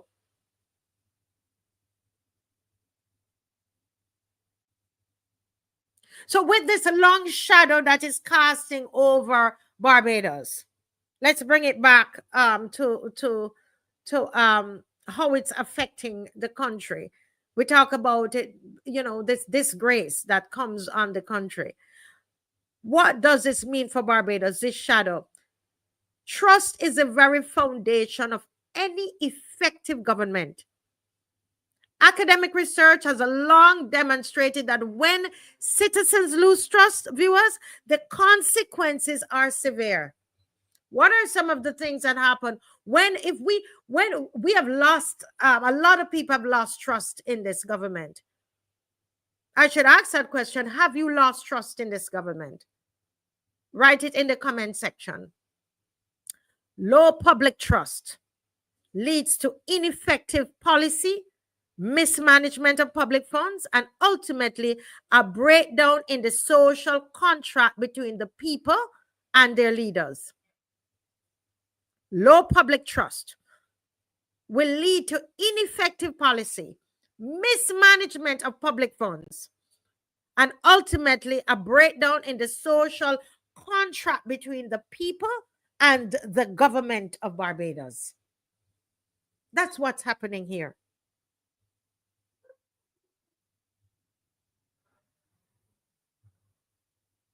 Let me take a look at the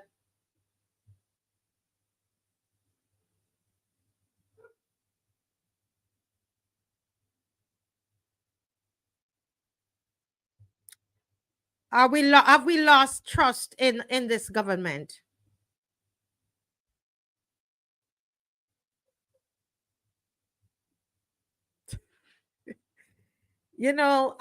Easy D, Easy D, you really need to take this thing seriously, Easy D. You see, that's the thing with you all. The comment is funny, but on a serious note, we're dealing with a serious issue, right?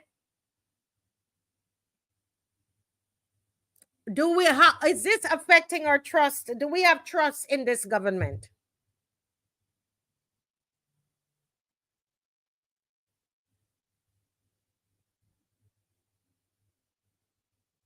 You know, Valerie, I love how you make that analogy, because if Barbados is in the top 3 countries in the world with rape cases, I didn't say that.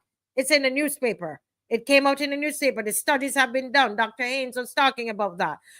And she says, we always say, how can you trust a government who is raping the country of its resources? Don't you see what is happening with our land? It's the same rape that is happening. It's the same rape. And it's the same way how some people sit down and they take the rape and others get up and talk about it. And too many of us are allowing this rape to continue and don't want to speak out. We don't want to offend. But the same thing is happening with the rape victims. Afraid to come forward. They're going to be what? Victimized. You know how many names I've been called?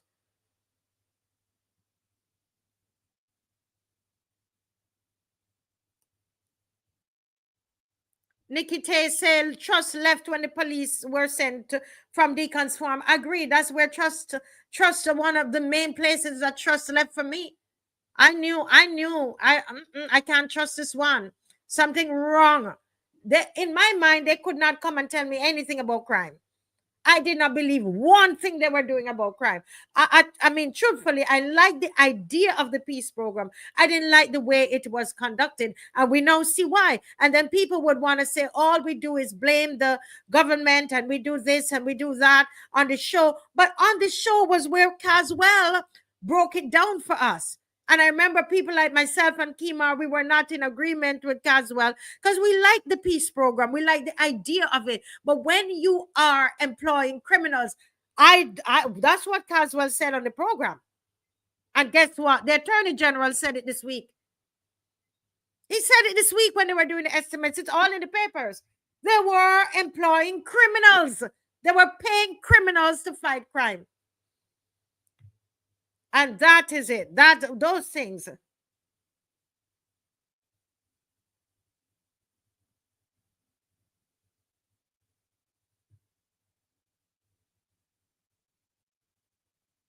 Yeah.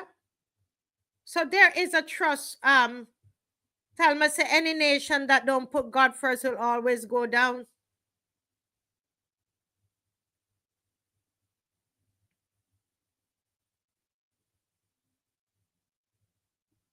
Never place trust in the people who are elected to administrate our political system. I want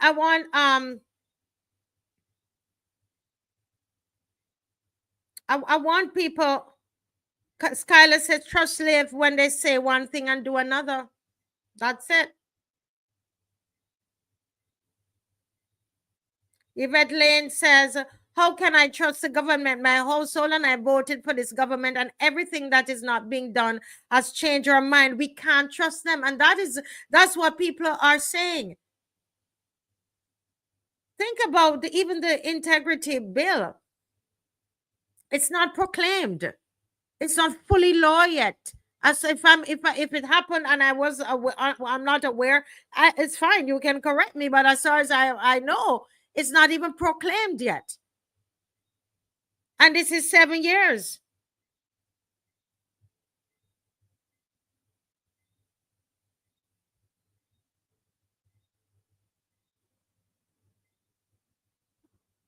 When Mayor Motley was in opposition, the bipartisan forensic auditing of the Public Accounts Committee. Oh, it was in effect better trust of the leader of opposition, Honorable Rob Thorne, and Auditor General. So, right.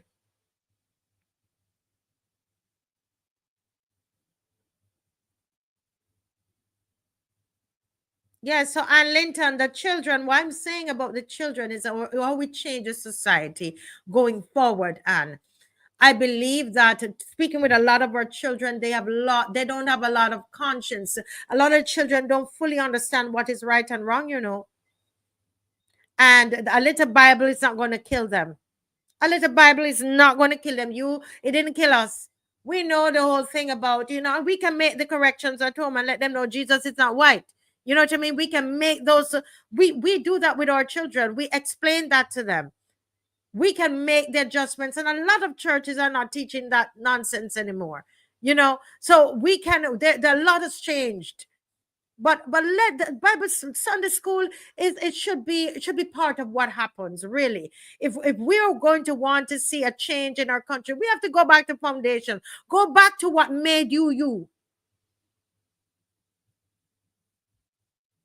You understand? When you got older, you of course you went and did what you wanted to do, but there was always that little voice. You know that too. That's what I'm talking about. I'm not here trying to tell everybody that you must become a preacher. All right? Let me move on with this segment. I see Mr. Lewis there, and I know he'll be happy to join in to this conversation. Right? So we talked about low public trust and what it leads to in ineffective policy, mismanagement of public funds, and a breakdown in the social contract between the people and this government. Now, if we look at other countries for context, for example, in Brazil, the massive corruption scandals exposed by Operation Car Wash shattered public confidence and sparked widespread protests. So the whole system turned upside down because when the whole thing of the massive corruption was exposed in Brazil, this is what happened. And these fallout from the scandals almost crippled the government, the Brazilian government, forcing sweeping changes in leadership and policy. And it happened in South Korea as well. You can look up. I don't have the time to put up everything on the screen. It led to the impeachment of their president in 2017. It was a direct result of a loss of trust, because that president was involved in a deep-seated corruption scandal. Both of these examples are stark reminders to us Barbadians that when a government loses its moral compass and the public's trust, it cannot govern effectively.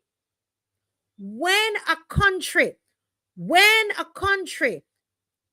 right, or when a government loses its moral compass and the public's trust, it cannot govern effectively. This is why I'm asking the question. As much as all that we've seen, the three of them in a row, the three that we've seen, we understand that they're innocent until proven guilty. It is us, the voter, us, the taxpayer. How does it make us feel? It makes us feel we don't want to have any trust in the government. And when we have lost our trust in the government, then we don't have a contract anymore with you. We're going to break the social contract. It's going to disrupt that social contract with us and this government. Because in our minds, until those cases are brought before the court, we generally feel that the government has lost its moral compass. In Barbados, we're seeing this erosion of trust, the increasing criminal activities, from the rising gun violence and the rapes to a general climate of lawlessness. They're not occurring in a vacuum, Barbados. They are symptomatic of a leadership crisis in this country. And so that is why we're asking the tough question. Does your leadership embody the integrity that they once promised? Does the leadership of this country embody the integrity that they promised us? They were saying that on the campaign stages. I'm sorry, I did not get to play the one from the Deputy Prime Minister. She was on a high horse talking about integrity when they were campaigning. How can we expect a government to manage public affairs effectively when its own house is in disarray or appears to be in disarray? Those are the questions that us as voters and taxpayers that we're asking. Does our leadership, this leadership of this country, embody the integrity they once promised? And how can we expect this government to manage the public affairs effectively when it appears to us, because it's what it appears to us, that their house is in disarray. As we await the legal outcomes, the outcomes of these legal proceedings, one thing remains clear. When the public loses trust in its government, the cost to society is immeasurable. It affects everything from public policy to our sense of security and our identity as a nation. That's why tonight I want to hear from you. What do you think? Has the country disqualified, has the government disqualified itself from being led by a government mired in allegations and corruption?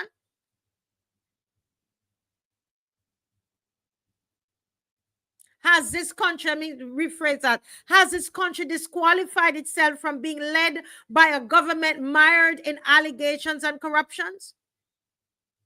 How do these scandals affect your trust in our institutions? I'm asking you to call in to share your thoughts and join the conversation, right, on social media. Those are the things you can talk about on social media. But to be saying that you think the person is guilty and all of those things, let us leave it to the court of law. Okay? Folks, this isn't about a few individuals. It's about the integrity of our entire system. Trust, you see, is not a political buzzword. It's not something that you throw out because you're on a campaign. It's not a political. It is a backbone of effective governance. Without it, our nation is at risk. Governments that ignore the importance of public trust do so at their peril. And here in Barbados, the cost of neglect is all too apparent. Viewers, as we move forward, let us remember this important. Accountability and integrity, they are not optional. Loyal opposition, we should not make them optional for them. Accountability and integrity are not optional. Loyal opposition. Barbados, who makes up the loyal opposition? All 280,000 of us. We need to let our leaders know accountability and integrity are not optional. They are essential. The fate of Barbados depends on it. So I'm going to open the lines for you to call in, and just give me a couple minutes because I'm going to keep with me Victor Lewis. Good night, Mr. Lewis. I know I gone way over, but you could tell I had something I had to deliver. Fine, I don't have no difficulty with that. I just want to add to it, the Bible. Good night to the loyal opposition and all the above. The Bible states, seek ye first the kingdom of God and his righteousness, and everything else will be added after. Yes. We gotta be conscious of that. And the text that was up on the screen just now would also say to me that the greatness of a nation is directly proportional to its godliness, because if godliness, is that pinnacle dimension in terms of understanding where we are as a people, godliness makes a nation great, but sin is a disgrace. So if godliness makes a nation great, then if a nation is not great, it is fair then to conclude that it lacks godliness. And any nation then that is great, of course, it will be directly associated with the godliness component. So we got to be conscious of that and understand that leadership, if they're not inclined spiritually as we know it, then we will crash. It's only a matter of time. Yes, it's only a matter of time. Nigel, let me bring Nigel in on this if he's still there. Nigel, you can open your mic. Do you have a quick thought on this? Because we're talking about trust in leadership. We're talking about this, cloud that is over the nation. How will we trust this government? Right? I have a call coming in, but go ahead. I do not trust the government. I do have no respect for the government. And the best thing that could ever happen to Barbados is for this government to fall. We entered into a constitutional hiatus on April in May 2018, 2018, when there was no sitting opposition in Parliament, and we saw the decline of Barbados from then because we had a dictator, someone with absolute power who had no respect or have no respect for the citizens of Barbados. And Barbados began declining from then. So how can we as a people have confidence in this government? For example, the National Insurance Fund, over $1 billion was taken out of the National Insurance Fund. It was forgiven or cancelled.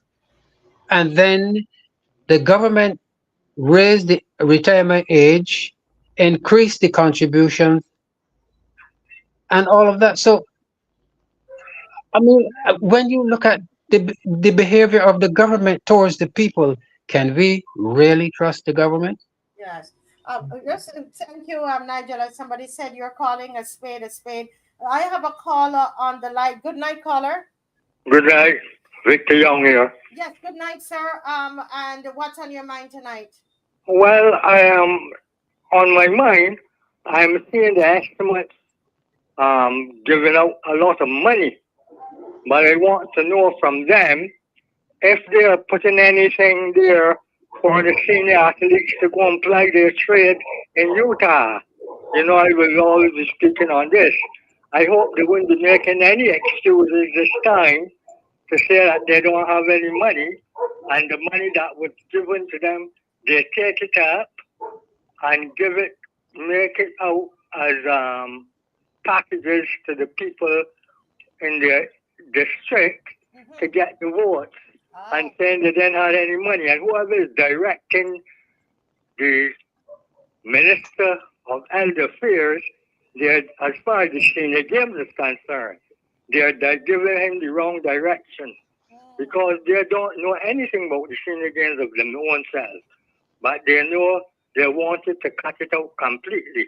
That was the thing, because they want the seniors to go and wash cars and go and set up little things and sell by the side of the road to go and represent Barbados. But if I am paying my way this year to go, I wouldn't be doing anything about Barbados. I would not be mentioning Barbados out in Utah at all. I would be representing Victor Anthony Franklin Young, not Barbados, because they didn't send me anywhere, but everything.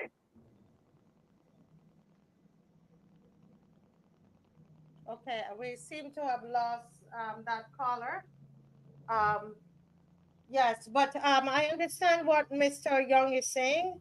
I understand what Mr. Young is saying. And, you know, today, I don't know, I didn't hear a lot of the estimates, but I was made to understand that the leader of the opposition was asking about, you know, some of the spending that is happening, you know, Mr. Newton, Mr. Lewis and viewers, and he was asking about $500,000 that was given to Kimar Safri, you know, who deals with the homeless. But what is being reported, or what is being the question that is being asked is it really being used for the homeless, or is it being used to you know, to get votes?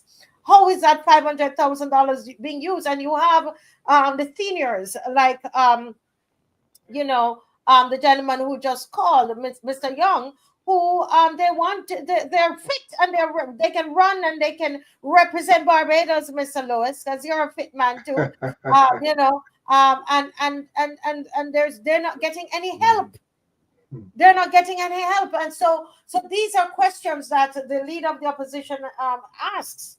You know, is asking inside the parliament, and this is why it's so important, regardless of what party he's from, that we support what the leader of the opposition is doing there, because in his questioning, he's asking questions on behalf of Barbados. How is the money being spent, right? And who is getting it? What about the seniors and their games? How are we helping them? You know, any thoughts on that before we let me try and see if we can get another caller. Go right. Yeah. Anybody? You know, I'm concerned that you know, when we don't have checks and balances, functional checks and balances in our system of government, it will fail. When I looked at the challenges that the Public Accounts Committee are subjected to, and that committee has not been allowed to function effectively, then dictatorship will have its way, because technically speaking, there are no checks and balances.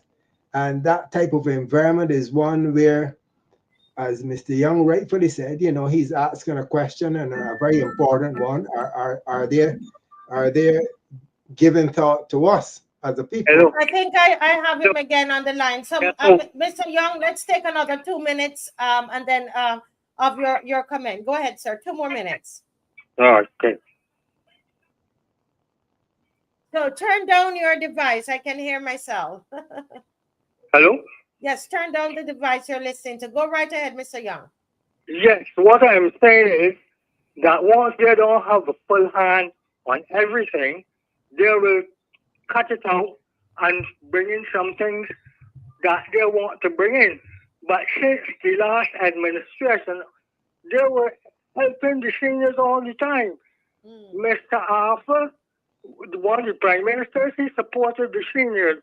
Mr. Van der Stor supported the seniors. Mr. Thompson supported the seniors. But this particular leader are not supporting the seniors. All they're saying about building homes for the seniors. There are the seniors who want to go in homes. There are seniors who want to go to employ their trade.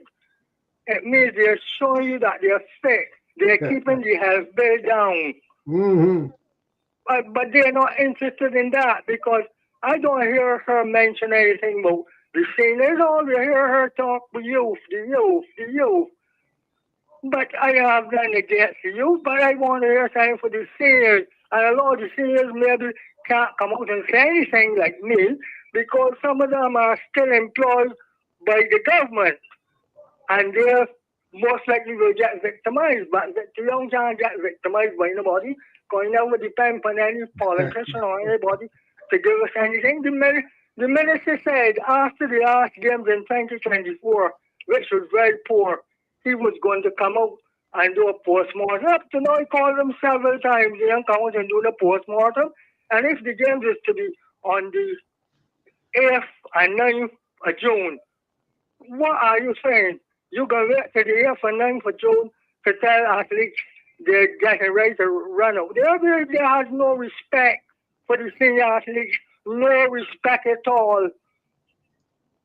And I would like any of them to come and quiz me on it. And a lot of them are not going to come on your program, because your program will ask the questions that the other radio stations who got to pussyfoot when asked.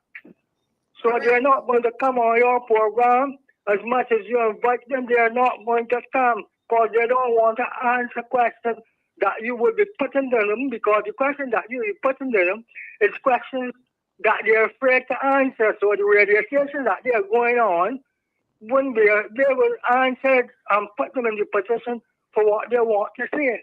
But you see, the loyal opposition is not going to do that, so they're not going to come there. And any one of them who wants challenge me as far as the senior games is concerned, they can come. Because if they come, I'm going to embarrass them. And I have no apologies. At 87 years, I don't owe anybody anything, no politician anything. They don't have to like me. Yes. Well, you know, I'm so glad, and I thank you for raising. And let me say this. Yes. I feel that they has no real morals, and they should not be leading anything. They have no morals at all of them. And the ones who would want to get up and say something. If they ever miss and get up and say something, they ain't got no more pick. The lady, the senator,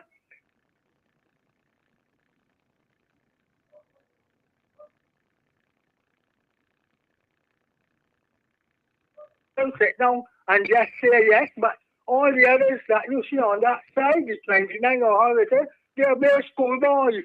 And they know that if they get up and say anything, they ain't got no more pick or they ain't get that kind of salary, because they ain't got that lot of ability to get that kind of salary in the way. And they can challenge me on it.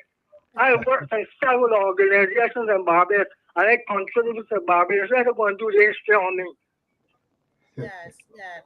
But I'm so glad you're speaking out at 87 years old, and that is what I want to tell this government. But let me say this: it's in God at 87 I speak out. I speak out when it was 30 and 40. I was a former fire officer, and when I see the shit they wanted to do in the fire service, I gave them my resignation, and I had a young daughter and a wife, and getting $75 a month, went off to university and do my insurance off. So I didn't got any secret street. I was a former health inspector, so I worked in a lot of the organizations. I worked for the last paper I worked for was a paper called The Truth, and the headline was My Name, My Business, belonged to Haynes, who was the speaker at the time at the same Barbados Labour Party. So I can do the history. Yes.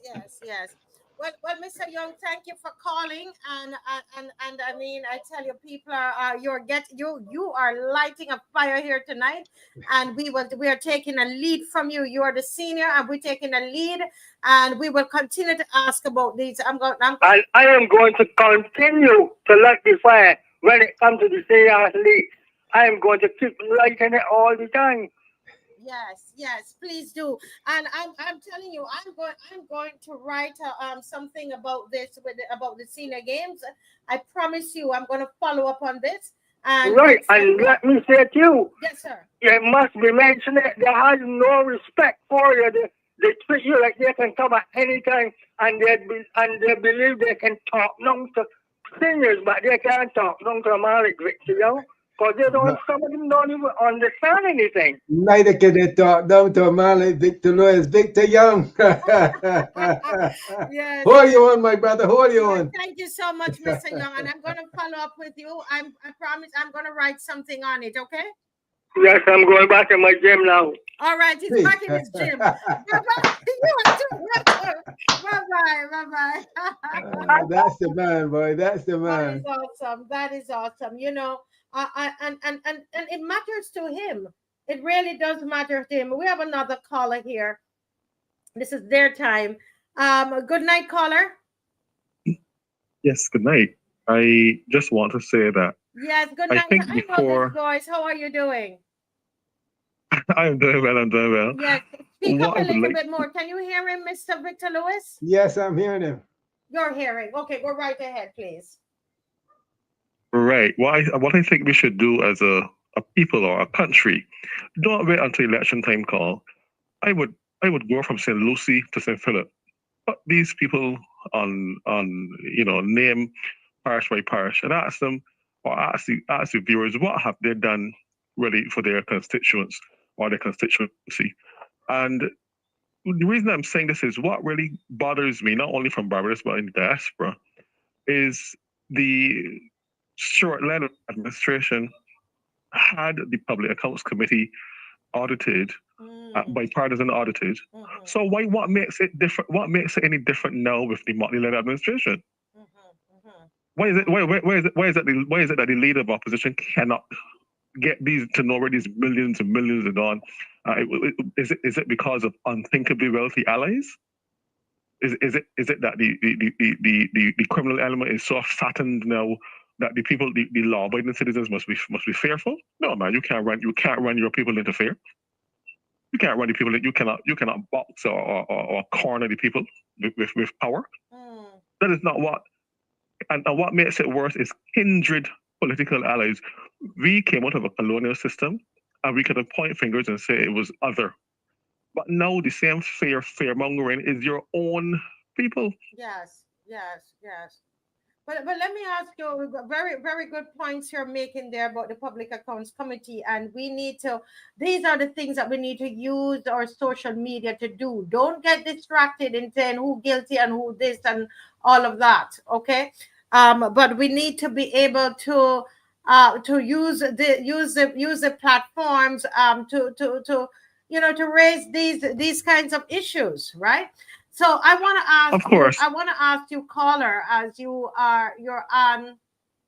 here with us. I want to ask you, with all of what we're hearing in the media, without calling names, because we understand that everybody is, they're innocent until they're proven guilty, in the courts. This is their constitutional right. But do you think all of that's occurred, because it's like a string of all of these things that's occurred? Do you think it has affected your trust of government? Definitely so, because the truth is that, well, as Bridges would say, if you weren't around a thing, your name can't be called. So the truth is that whether innocent or guilty, by virtue of association and by virtue of the, how should I say that, the compromised atmosphere, that alone we don't know if they were around anything that is, what I'm talking about is a fact. Let's talk about what we know. What we know is what we've seen in the press. So we don't know whether they were around anything that is bad or criminal or anything. So I'm just saying, having seen all these reports, how does it make you feel as a citizen? Yeah. Right. I'm speaking to the reports heard. I'm not speaking to anything specific. I'm speaking to the reports heard. It would dull national confidence, as well as those in the diaspora who would want to more or less come home to vote, or whatever the case is. And I strongly believe that this is probably the first government in my recollection that has had so much of a stir as it relates to national confidence. And this government sincerely is ripe for a no confidence motion, but would it if it would bear fruit because of the fear of those who are sitting there, but it does not negate that they are ripe for a no confidence motion. They're ripe. Yeah. Okay. So from what I understand is that we can't really have a no confidence motion because the numbers are not there for that to happen. Correct. But that's the only. Yeah. But that's in other words, that's the only thing that is saving them. The only thing that is saving this government is because of its numbers. Mm-hmm. Other than that, a no confidence motion, likely because of what is going on, would have had the potential to cancel national confidence in what is going on there. Mm-hmm, mm-hmm. Okay. All right. Thank you so much. Thank you so much for calling. What do you say? I think I heard Mr. Lewis was speaking about the Public Accounts Committee earlier. What are your thoughts about what the caller is saying, Mr. Lewis? Thank you so much, caller. We can never have good governance if there isn't an effective Public Accounts Committee. It cannot be. And why is that? Why is that? Explain. Well, you see, one can do what they feel like in a system of government where nobody calls them to give an account. We can spend how we feel like, we can change up laws, we can get rid of tongue and country planning and bring in planning and development where I'm in the head and I'm in control. I can make myself head of so many different departments because I am in control. I can make myself in control of everything because I know that I don't have to give account to anybody. I can do what I feel like. And that is the same concept of dictatorship. I dictate the pace. There's no one I have to answer to. So that will ultimately destroy our country. Yeah. And it is destroying our country. Yes, agree. We have a caller here. Nigel, I know you have something to say on that, but we have a caller on the line. Go ahead, caller. Yes, good night, blessed night to you. Good night. Panelists. Yes, great to hear you. my other concern about this government, right? Them is always say things, but they don't mean it because them are on an agenda. You understand? And the agenda is to always favor the family, friends, and fornicators that is always saying. And that's all about, because when you recheck it and saying they don't represent the Bajan public, that it don't be favorable to them, you know. Yeah. Them is the only one, there's only be loyal to people, like, as I just say at first, family, friends, and fornicators. So this government is a government that not be trusted at all, because the things that they're doing is it's very, very sinister. You understand? And not only that, they got Barbados in a debt trap right now. And that's very bothering and concerning. And everybody, young, the old, should be concerned about that. Yes. Because at the end of the day, BLP is killing Barbados. You're killing Barbados in a very serious way. Wow.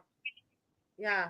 You think so? So let me ask you, do you believe that even though we know everyone is innocent until proven guilty, but you think these repeated allegations, you believe they're casting a shadow over this administration? Do you trust this administration? I did not, and I will never have trust in this administration, because from day one they were too corrupt. Okay. You think that this government, you think, is a corrupt government? And the honest truth now, right? Not in the jet on you. Everybody getting charged for rape and etc. It's like they got us all entities instead of them like everything. Let's be careful there now, okay? Let's be careful. All right. Okay. Okay. All right. All right. But I have a serious there. Yeah. Thank you so much, caller, for calling. Thank you. We appreciate it. Thank you for calling. Oh, okay. A blessing to you. Yes. Yes. Yes.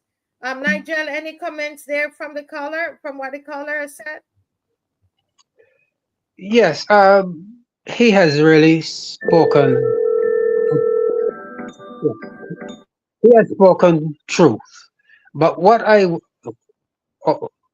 would say is that beginning in 2018, governance in Barbados degenerated to its most diabolical, and the government is high-handed, disrespectful. Everything that is negative you can attribute to this government, and I don't see how people can really have confidence in this government. And I am saying, or I am thinking, that the situation in Barbados now is so deplorable that I think in some way the president should be able to act on behalf of the country and save this country from this diabolical government. I think the president, someone should be able to rescue Barbados, because what is happening to us as a country, and in terms of the Constitution. In fact, let me go. I think the term of the president is due to expire because she was given a term of 4 years. I do not think this government or the prime minister should have the authority or the power to remove the president from office. The president, or the office of president, is the highest office in this country and should be respected, should be treated with all the dignity and respect that it deserves. And no prime minister at this time in our history, without a functioning Republican constitution, should touch the president of Barbados. And for some reason, I believe someone, and the most suitable person to rescue Barbados from this disaster, from this catastrophe that it has been plunged into, is the president. And I don't see how Barbadians could have respect for this government. Yeah. Well, thanks. So I want to say something about that, about the president and the role of the president. You have different types of republic, and they're saying that the type of republic we have is the one like, I believe it's like Trinidad. While Guyana, the president, it takes a more active role. The president in our case is just like the governor general, in our kind of republic that we have. And anybody can call in and speak to that. But based on the constitution that we have, I don't think the president can really step in and do much.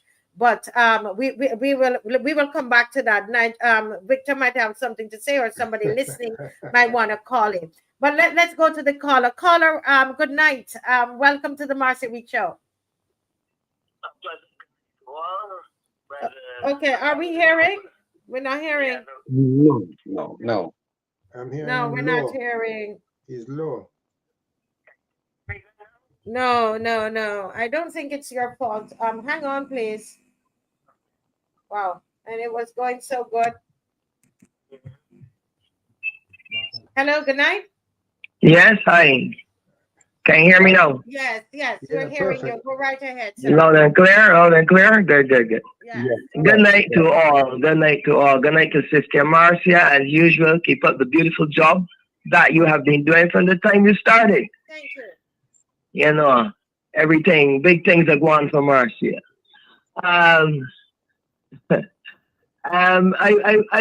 must agree with the brothers there on the show.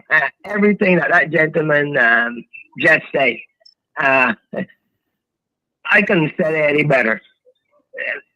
You have a question up here, or if this government is fit to lead, the head is bad, the crime and corruption, and the answers are there. We discuss it almost every night. Look what's happening down at Josie River. Look at the historical different place of historical importance. They want to lick down and put a lot of buildings, but then this is the same administration that has a PM that talks from one end of the earth to the next end, championing climate change, and etc. Getting numerous awards and accolades, but then it comes to the bread and butter situations of every man jack, both on both sides of the effects, whether you're real red or whether you're real blue or yellow, already in the middle. It is affecting all of us, Bayesians and citizens alike, and this government does not care about the people. They want to try all kind of things, even with us on here. The cybercrime bill tried to shut us down. They give poor Miss Weeks a hard time, all of us. But we stand firm in the gap because guess what? All we have more balls put together than half of them. So, and we, yes, and we have, yes, so we stand firm for the people of Barbados. And it brings one question to mind. I heard you mention something briefly there, Comrade Weeks, pertaining to the president of Barbados. Now, for me personally, the president, what the gentleman said, he's absolutely correct, and even in what you are saying, Sister Weeks. Yes, it's ran something like the one in Guyana for sure. And people can do the fact check because when you do the comparison, it's exactly just like that. Clarify that. What I'm saying is that we are operating as the one Yeah. in Trinidad. The one in Trinidad. Yes. The one in Guyana is actually, it's a president that is, you're a president of a country that they have that power, etc. Right. I meant Trinidad. Yes, the one here and in Trinidad, it's basically like the governor general. Basically, it's a GG. Yeah. Mm-hmm. Yeah. Because they give her. They had the good lady doing a throwing speech. I'm sure the gentleman in the middle would like to speak to that. They had her doing a throwing speech. Yeah. And that throwing speech, if you listen, I don't know if you had heard it, Marcia, but that throwing speech that was given by the good lady, that was prepared by the PM. She had nothing to do with that throne speech, period. Exactly. You understand? She just had to read it, and everything, to put a cap on everything because I wanted the people to get in. Everything that this government has done from 2018 to now has no replica of really looking after the masses, the electorate, the people that put you there. They forget that who is the real champions, who is the real bosses of this. But they will be made to understand who really runs the roost come election day. The people will let them know at the polls what is the real position. And I hope that they will do the right thing. Yeah. You all have a blessed evening. And Marcia, keep up the amazing work you have done. I hope people continue to support you in your magnificent efforts that you've done thus far, Marcia. Keep it up. Yes, thank you. And before you go, caller, just quickly, I want to know from you. Do you think that the repeated allegations and the ongoing investigations, they're casting a shadow of mistrust over the administration? But most certainly, there's no such spirit as I heard a previous caller say. Even when this current administration, which to my mind, and I say this without any fear or favor, because that's like us, I'm not afraid, of any letters in the tail or in the box. This government is one of the worst Barbados Labour Party governments I've ever run. Barbados.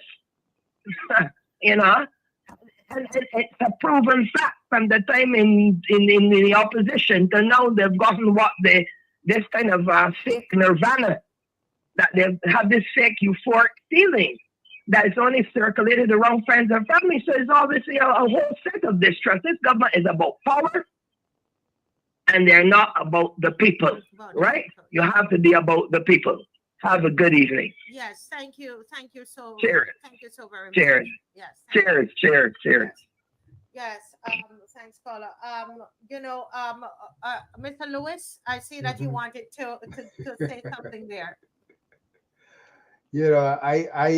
I left the United States of America and came back to Barbados with the view of supporting the regathering program. When I saw it there, advertised in River Bay, I thought it was a beautiful idea, a wonderful idea, and, let's go back to Barbados and support this. That's planned. We look at the dates, get your tickets, all the above, and put it in place.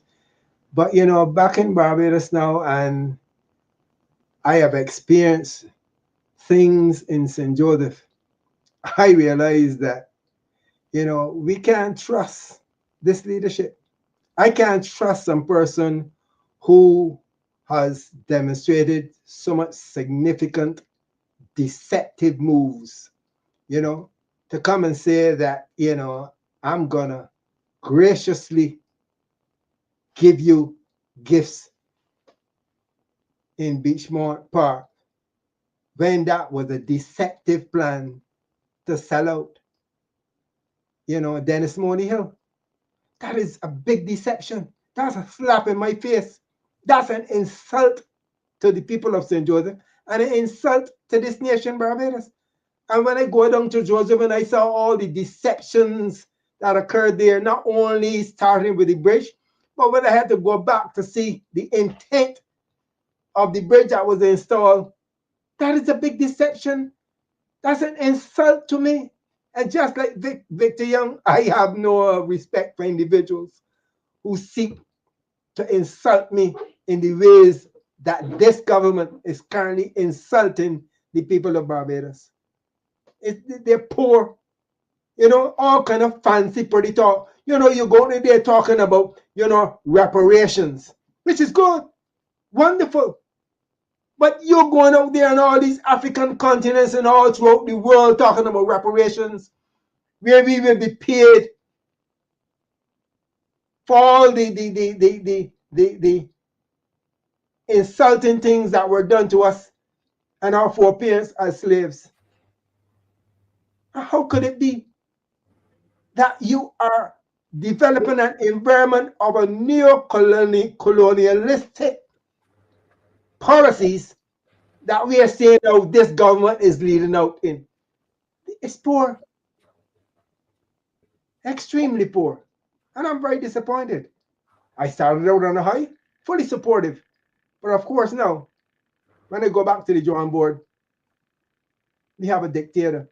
We have a very deceptive form of leadership.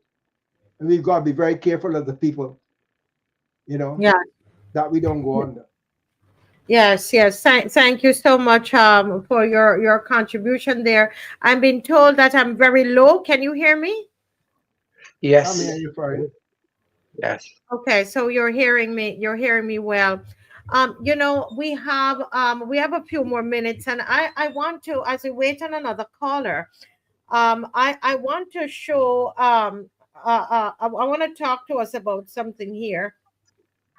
A post that this particular person put up on online, and I had a talk with this person, and he said I can call his name, and it's Don Leacock. And if Dave could go ahead and find Don's picture, I think it's important. The reason I'm doing this, I talked to him already, and I know that I have permission to do this. So Dave, you're going to put up Don Leacock's picture. Anybody remember Don? Don Leacock is one of those young people who went with us to Washington. And he has a charity, and very respectable young man. He's young. He's a certified public accountant, but very young man. I would think he's a Gen Z as well, and who has accomplished a lot at a young age. His father was the DPP in Barbados, and he just got the boldness and started to put out some of what he told me. He says, Marcy, I'm speaking the truth. I called him and interviewed him tonight, and I asked him if I'm able to put anything up. If Dave could get a picture of Don Leacock and put on, so everybody remember who Don Leacock is. And Don Leacock, in his mind, he's spilling the tea. And what I did, I actually said, this is Don Leacock here, and he has an organization called Build Up BIM, which is, I don't know if you remember him. Anybody remember him? Okay, somebody saying Don is a gem. They remember Don, right? Yeah. Yes. Okay.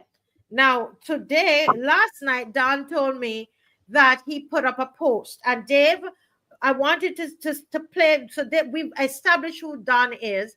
And this is something that's playing out on social media right now. Yes, Michelle, remember Don, because he was with you guys in Washington. So, Dave, if you could put up the picture that you actually have there, Dave, in your WhatsApp. And let's look at it, because this is something that Don is saying that happened to him.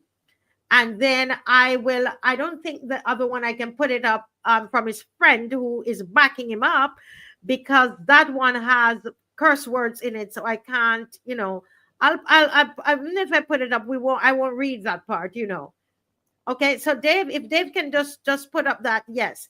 Now, this is what Don is saying, and he gave me permission to do this tonight. And the reason I'm doing this, Mr.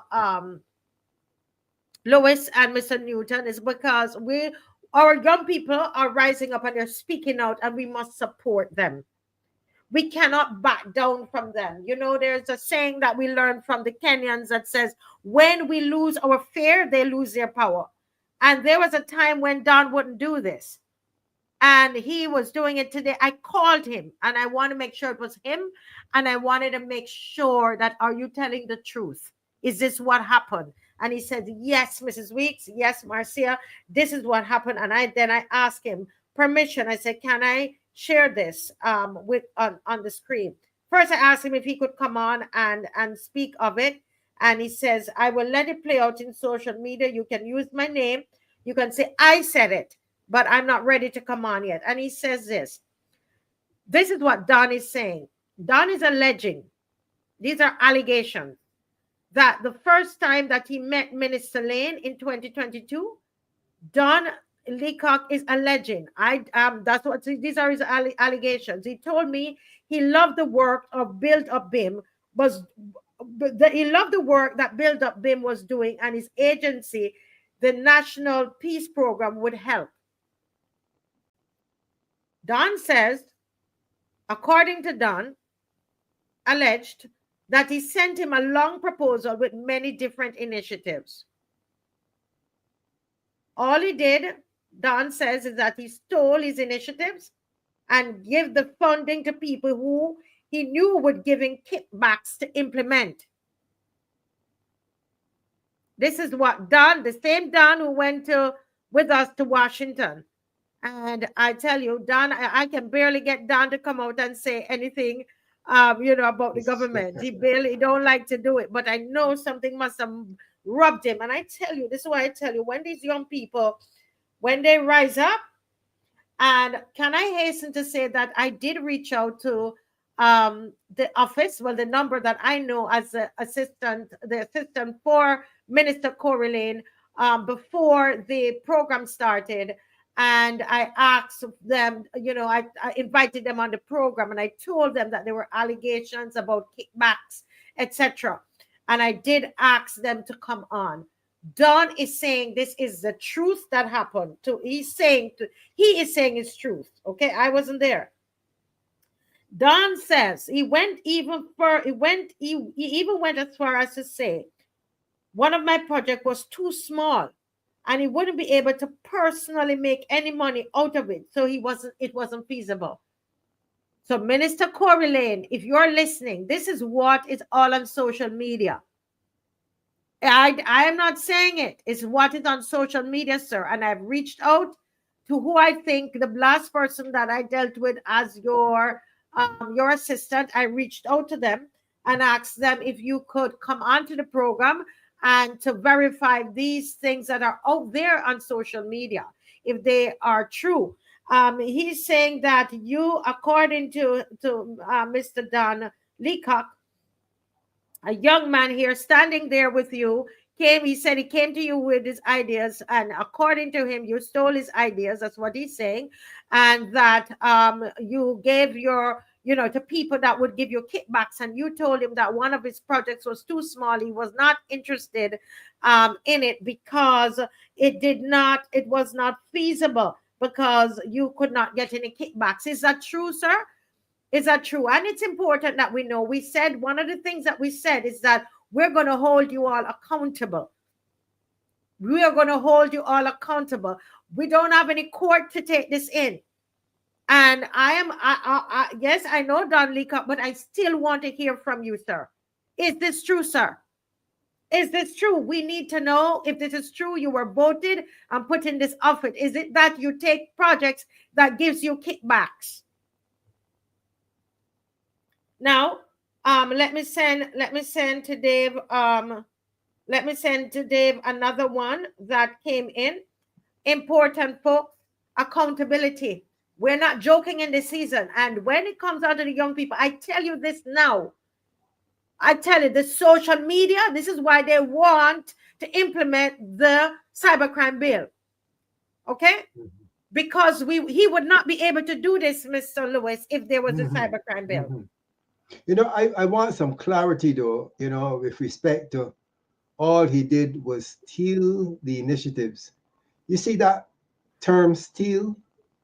I would want to ask the gentleman there in question to show us some paper trail where the initiatives were sent and the whole concept of steal, inverted commas, show then where the initiatives or these policies were mobilized, but they were mobilized with entities outside of him or his, partners, as the case may be. So the concept of steal is ambiguous, and we need some clarity there. Show us some paper trail. Yes. And there is another one here. Oh boy, where is it? I want to show that to you because another young person has come forward and said that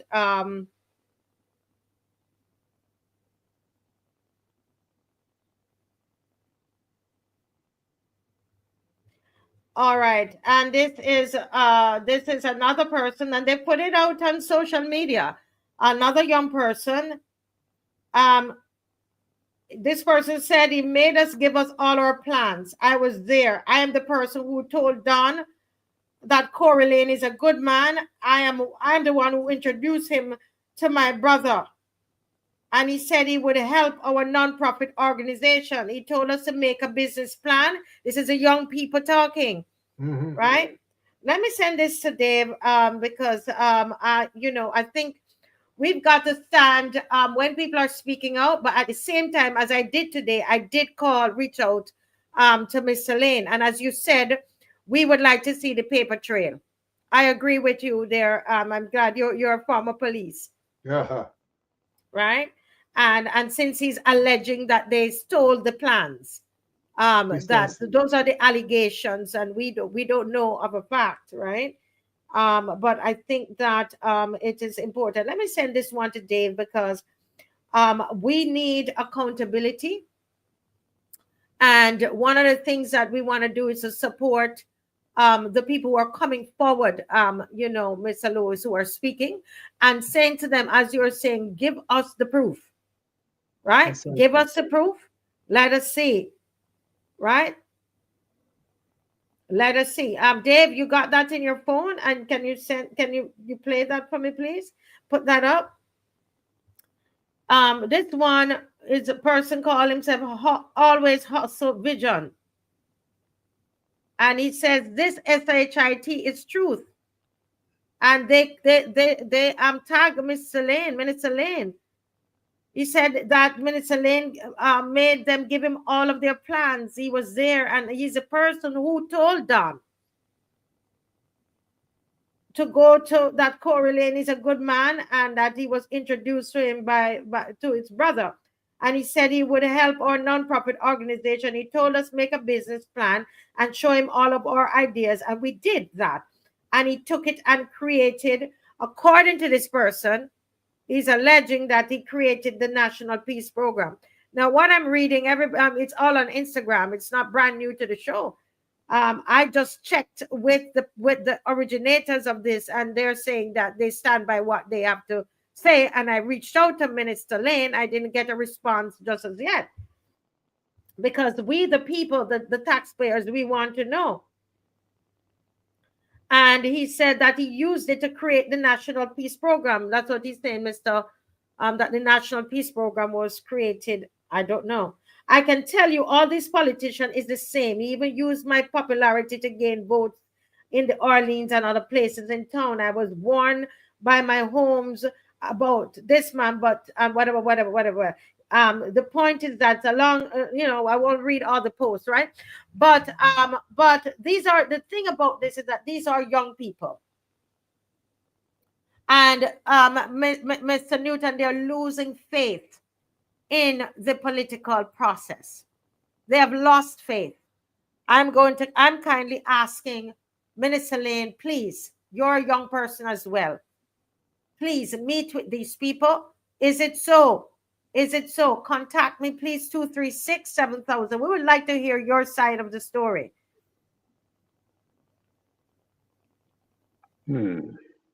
Okay. So, Nigel, any thoughts on this here? The practice of bracket, notice I say bracket, taking or stealing other people's ideas is widespread in Barbados. Okay. It's widespread in Barbados. And I have suffered similar situations, right? Where my writing, my skills in writing and so forth have been taken, things that I have written and so on and so forth.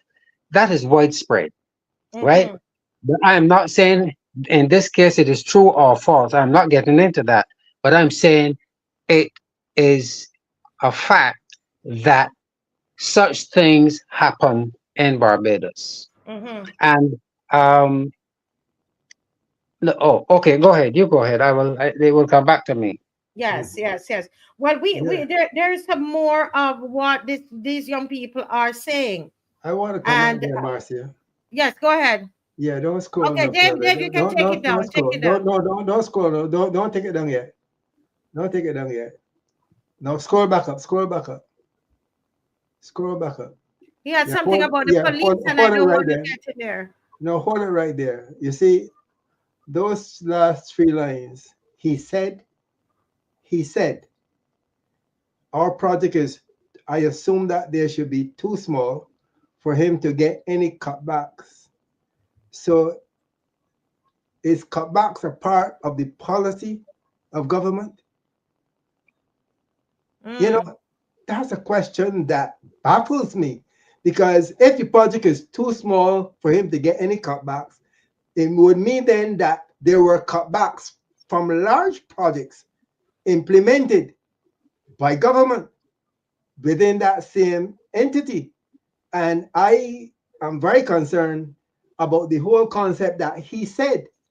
So I would want to hear from this writer if there's any paper trail showing that he said, and if there are any allegations towards this whole concept of cutback. So I would like to see other digital conversations that carries this conversation of cutbacks, because this is quoting that the minister in question said that he need large projects to get cutbacks. Cutbacks is not a part of the policy of any governmental system. We don't do it for cutbacks. You call that theft. Yeah. Yeah. Thank you. There's a caller. Good night, caller. Good night. Can you hear me clearly? Yes, I'm hearing you clearly. Can you hear her, Mr. Innes, Mr. Lewis? Correct. I'm yes, hearing and her. Mr. Newton. Welcome to the Marcia Week Show, caller. Thank you very much. And blessings to you and the lawyer opposition. Yes, ma'am. Yes, when I was much younger, the same thing happened to me. I didn't expect that people in high places would do such things to you. And the funny thing is, I didn't keep a copy for myself, so I had no paper trail. Wow. So you had a situation. Let's be clear. I want to be clear. So you had a situation where you shared your ideas with someone in government. Is government and they took your ideas? Yes, it was the government office. Okay. Yeah. And I didn't keep a copy for myself. It was a rude awakening. Trust me. So I believe everything Don has said. Because you believe him because of your experience. I mean, but we would still love to hear from Honorable Minister Corey Lane. But you're saying based on your experience, interesting. Oh, can I call her?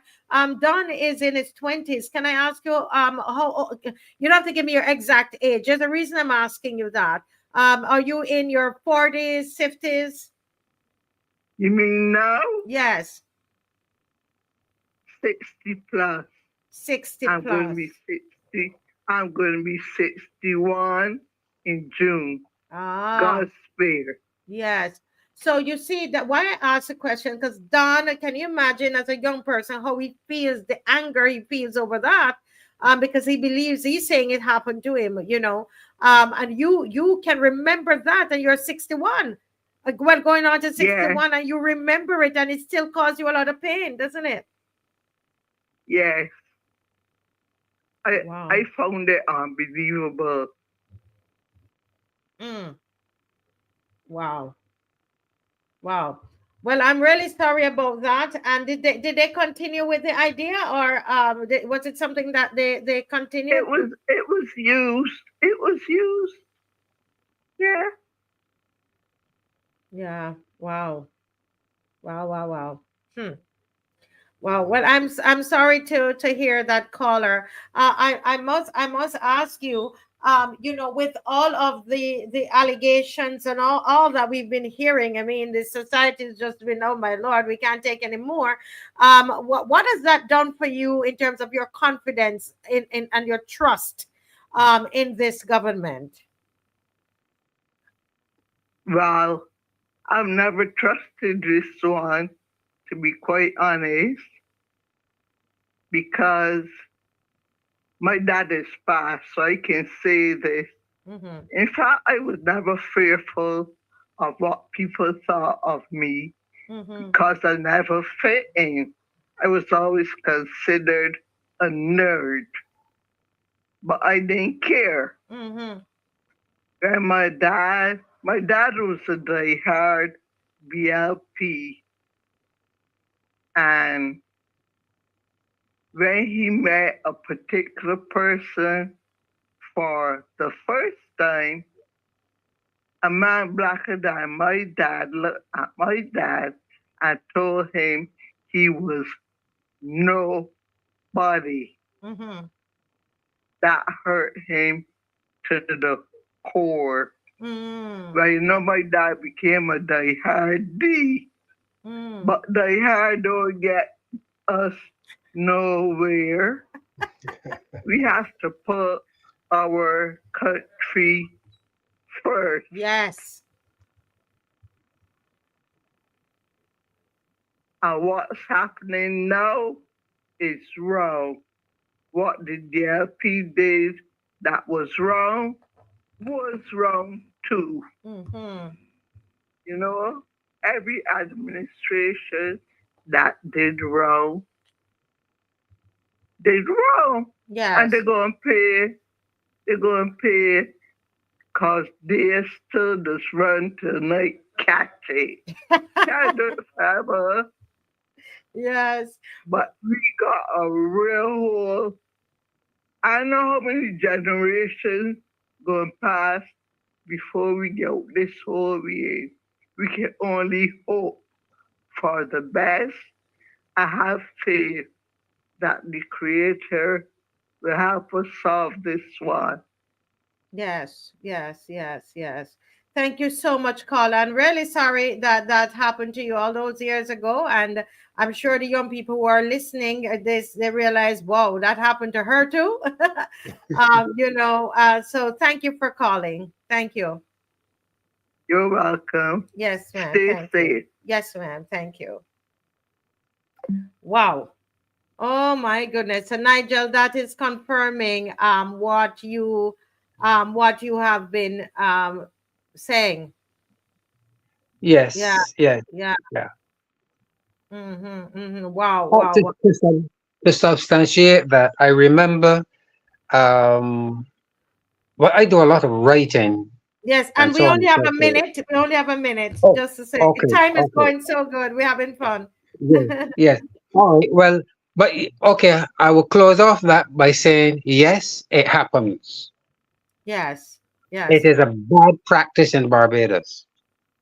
Yeah, I mean, the truth is that it has happened to me with this administration, is the truth.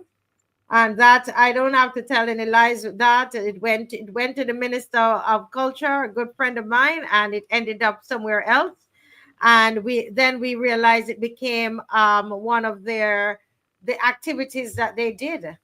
And you know, I at first I was livid, and it was Miss McLean, thank God, you know, I was ready to, at that time I didn't have the show, but I was ready to blast them on Facebook. And she told me, Marcia, it had to do with our film, really. And she told me, Marcia, don't do it, it's gonna mess you up.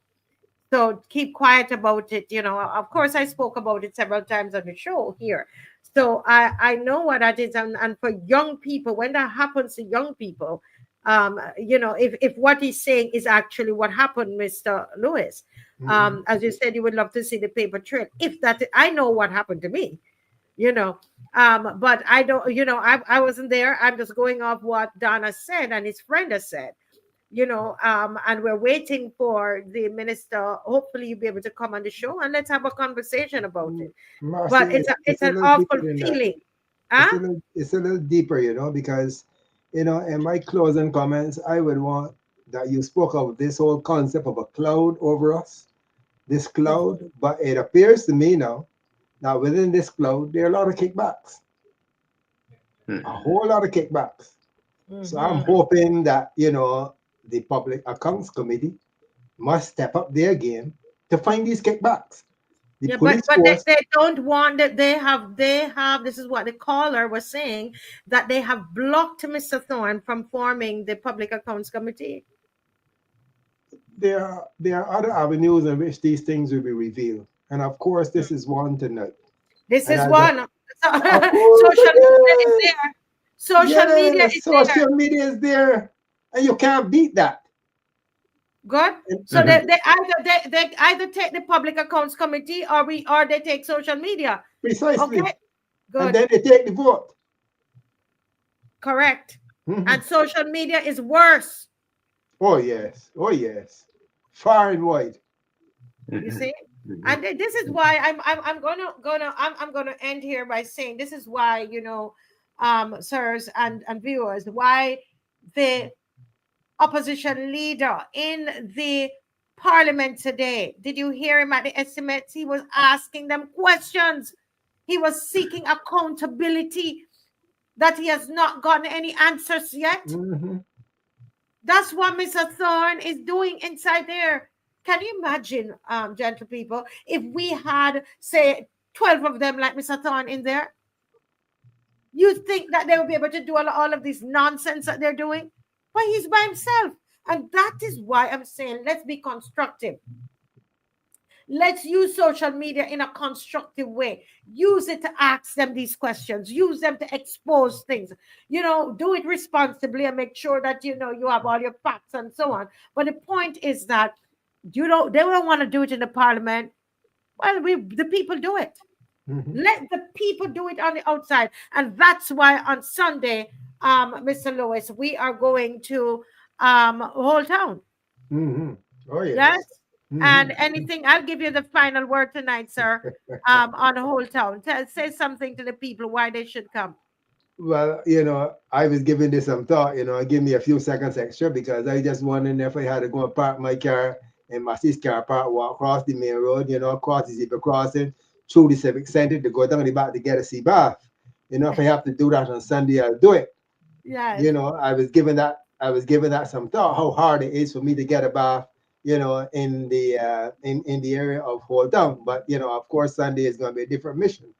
And tonight's program certainly, you know, tells us so much more that we have got to put to the people of this country, that we need to stand firm as a people to see this government to its end. If this government don't come to its end, then we will come to an end soon and very soon. Let's wake up, people. Let's turn out on Sunday and give our full support.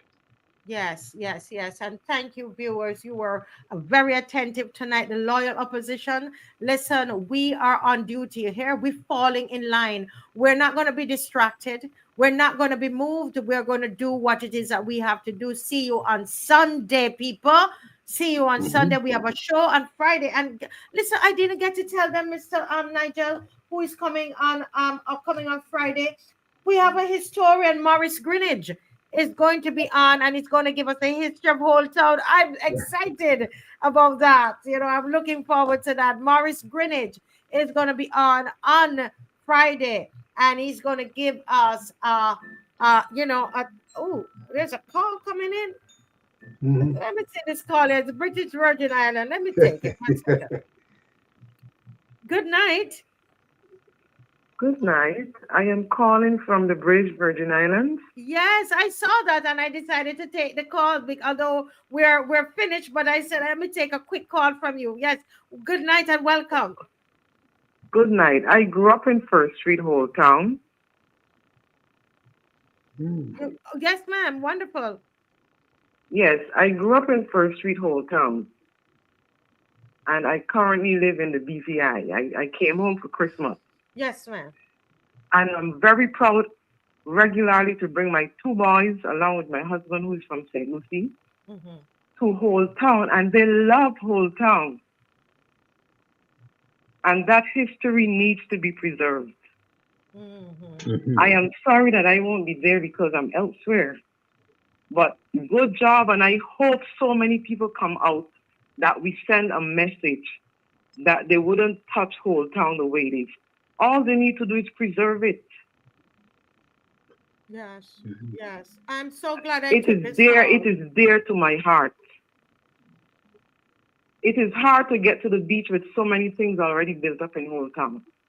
But how it is now, they do not need to touch it, to change it. It's a beautiful place. And it's the place where my family, when we come, we get together because Holetown is where we grew up, right in First Street. And I just hope the legislators hear our voices and recant and leave Holetown the way it is. It is dear to my heart. And I know I'm not the only one, but I just want to stung my voice tonight before the program closed that Holetown needs to stay the way it is. The monument needs to remain and the history needs to be preserved for the next generation. Wow. Yes, thank you so much. That's how we end. Thank you so much, Well Carla. God bless. Thank you. Yes, good night. Good night. Good night, folks. ma'am. Good night. And we end with our little ad there. Go right ahead, Dave.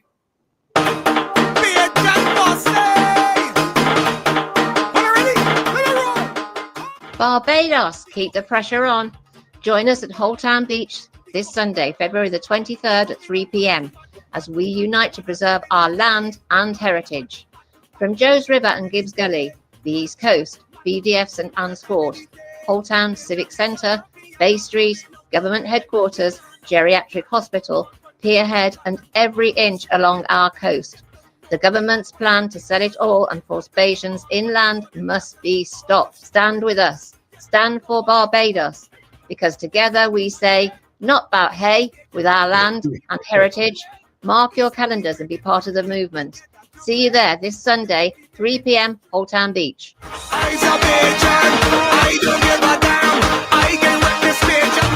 night. See you guys. See you.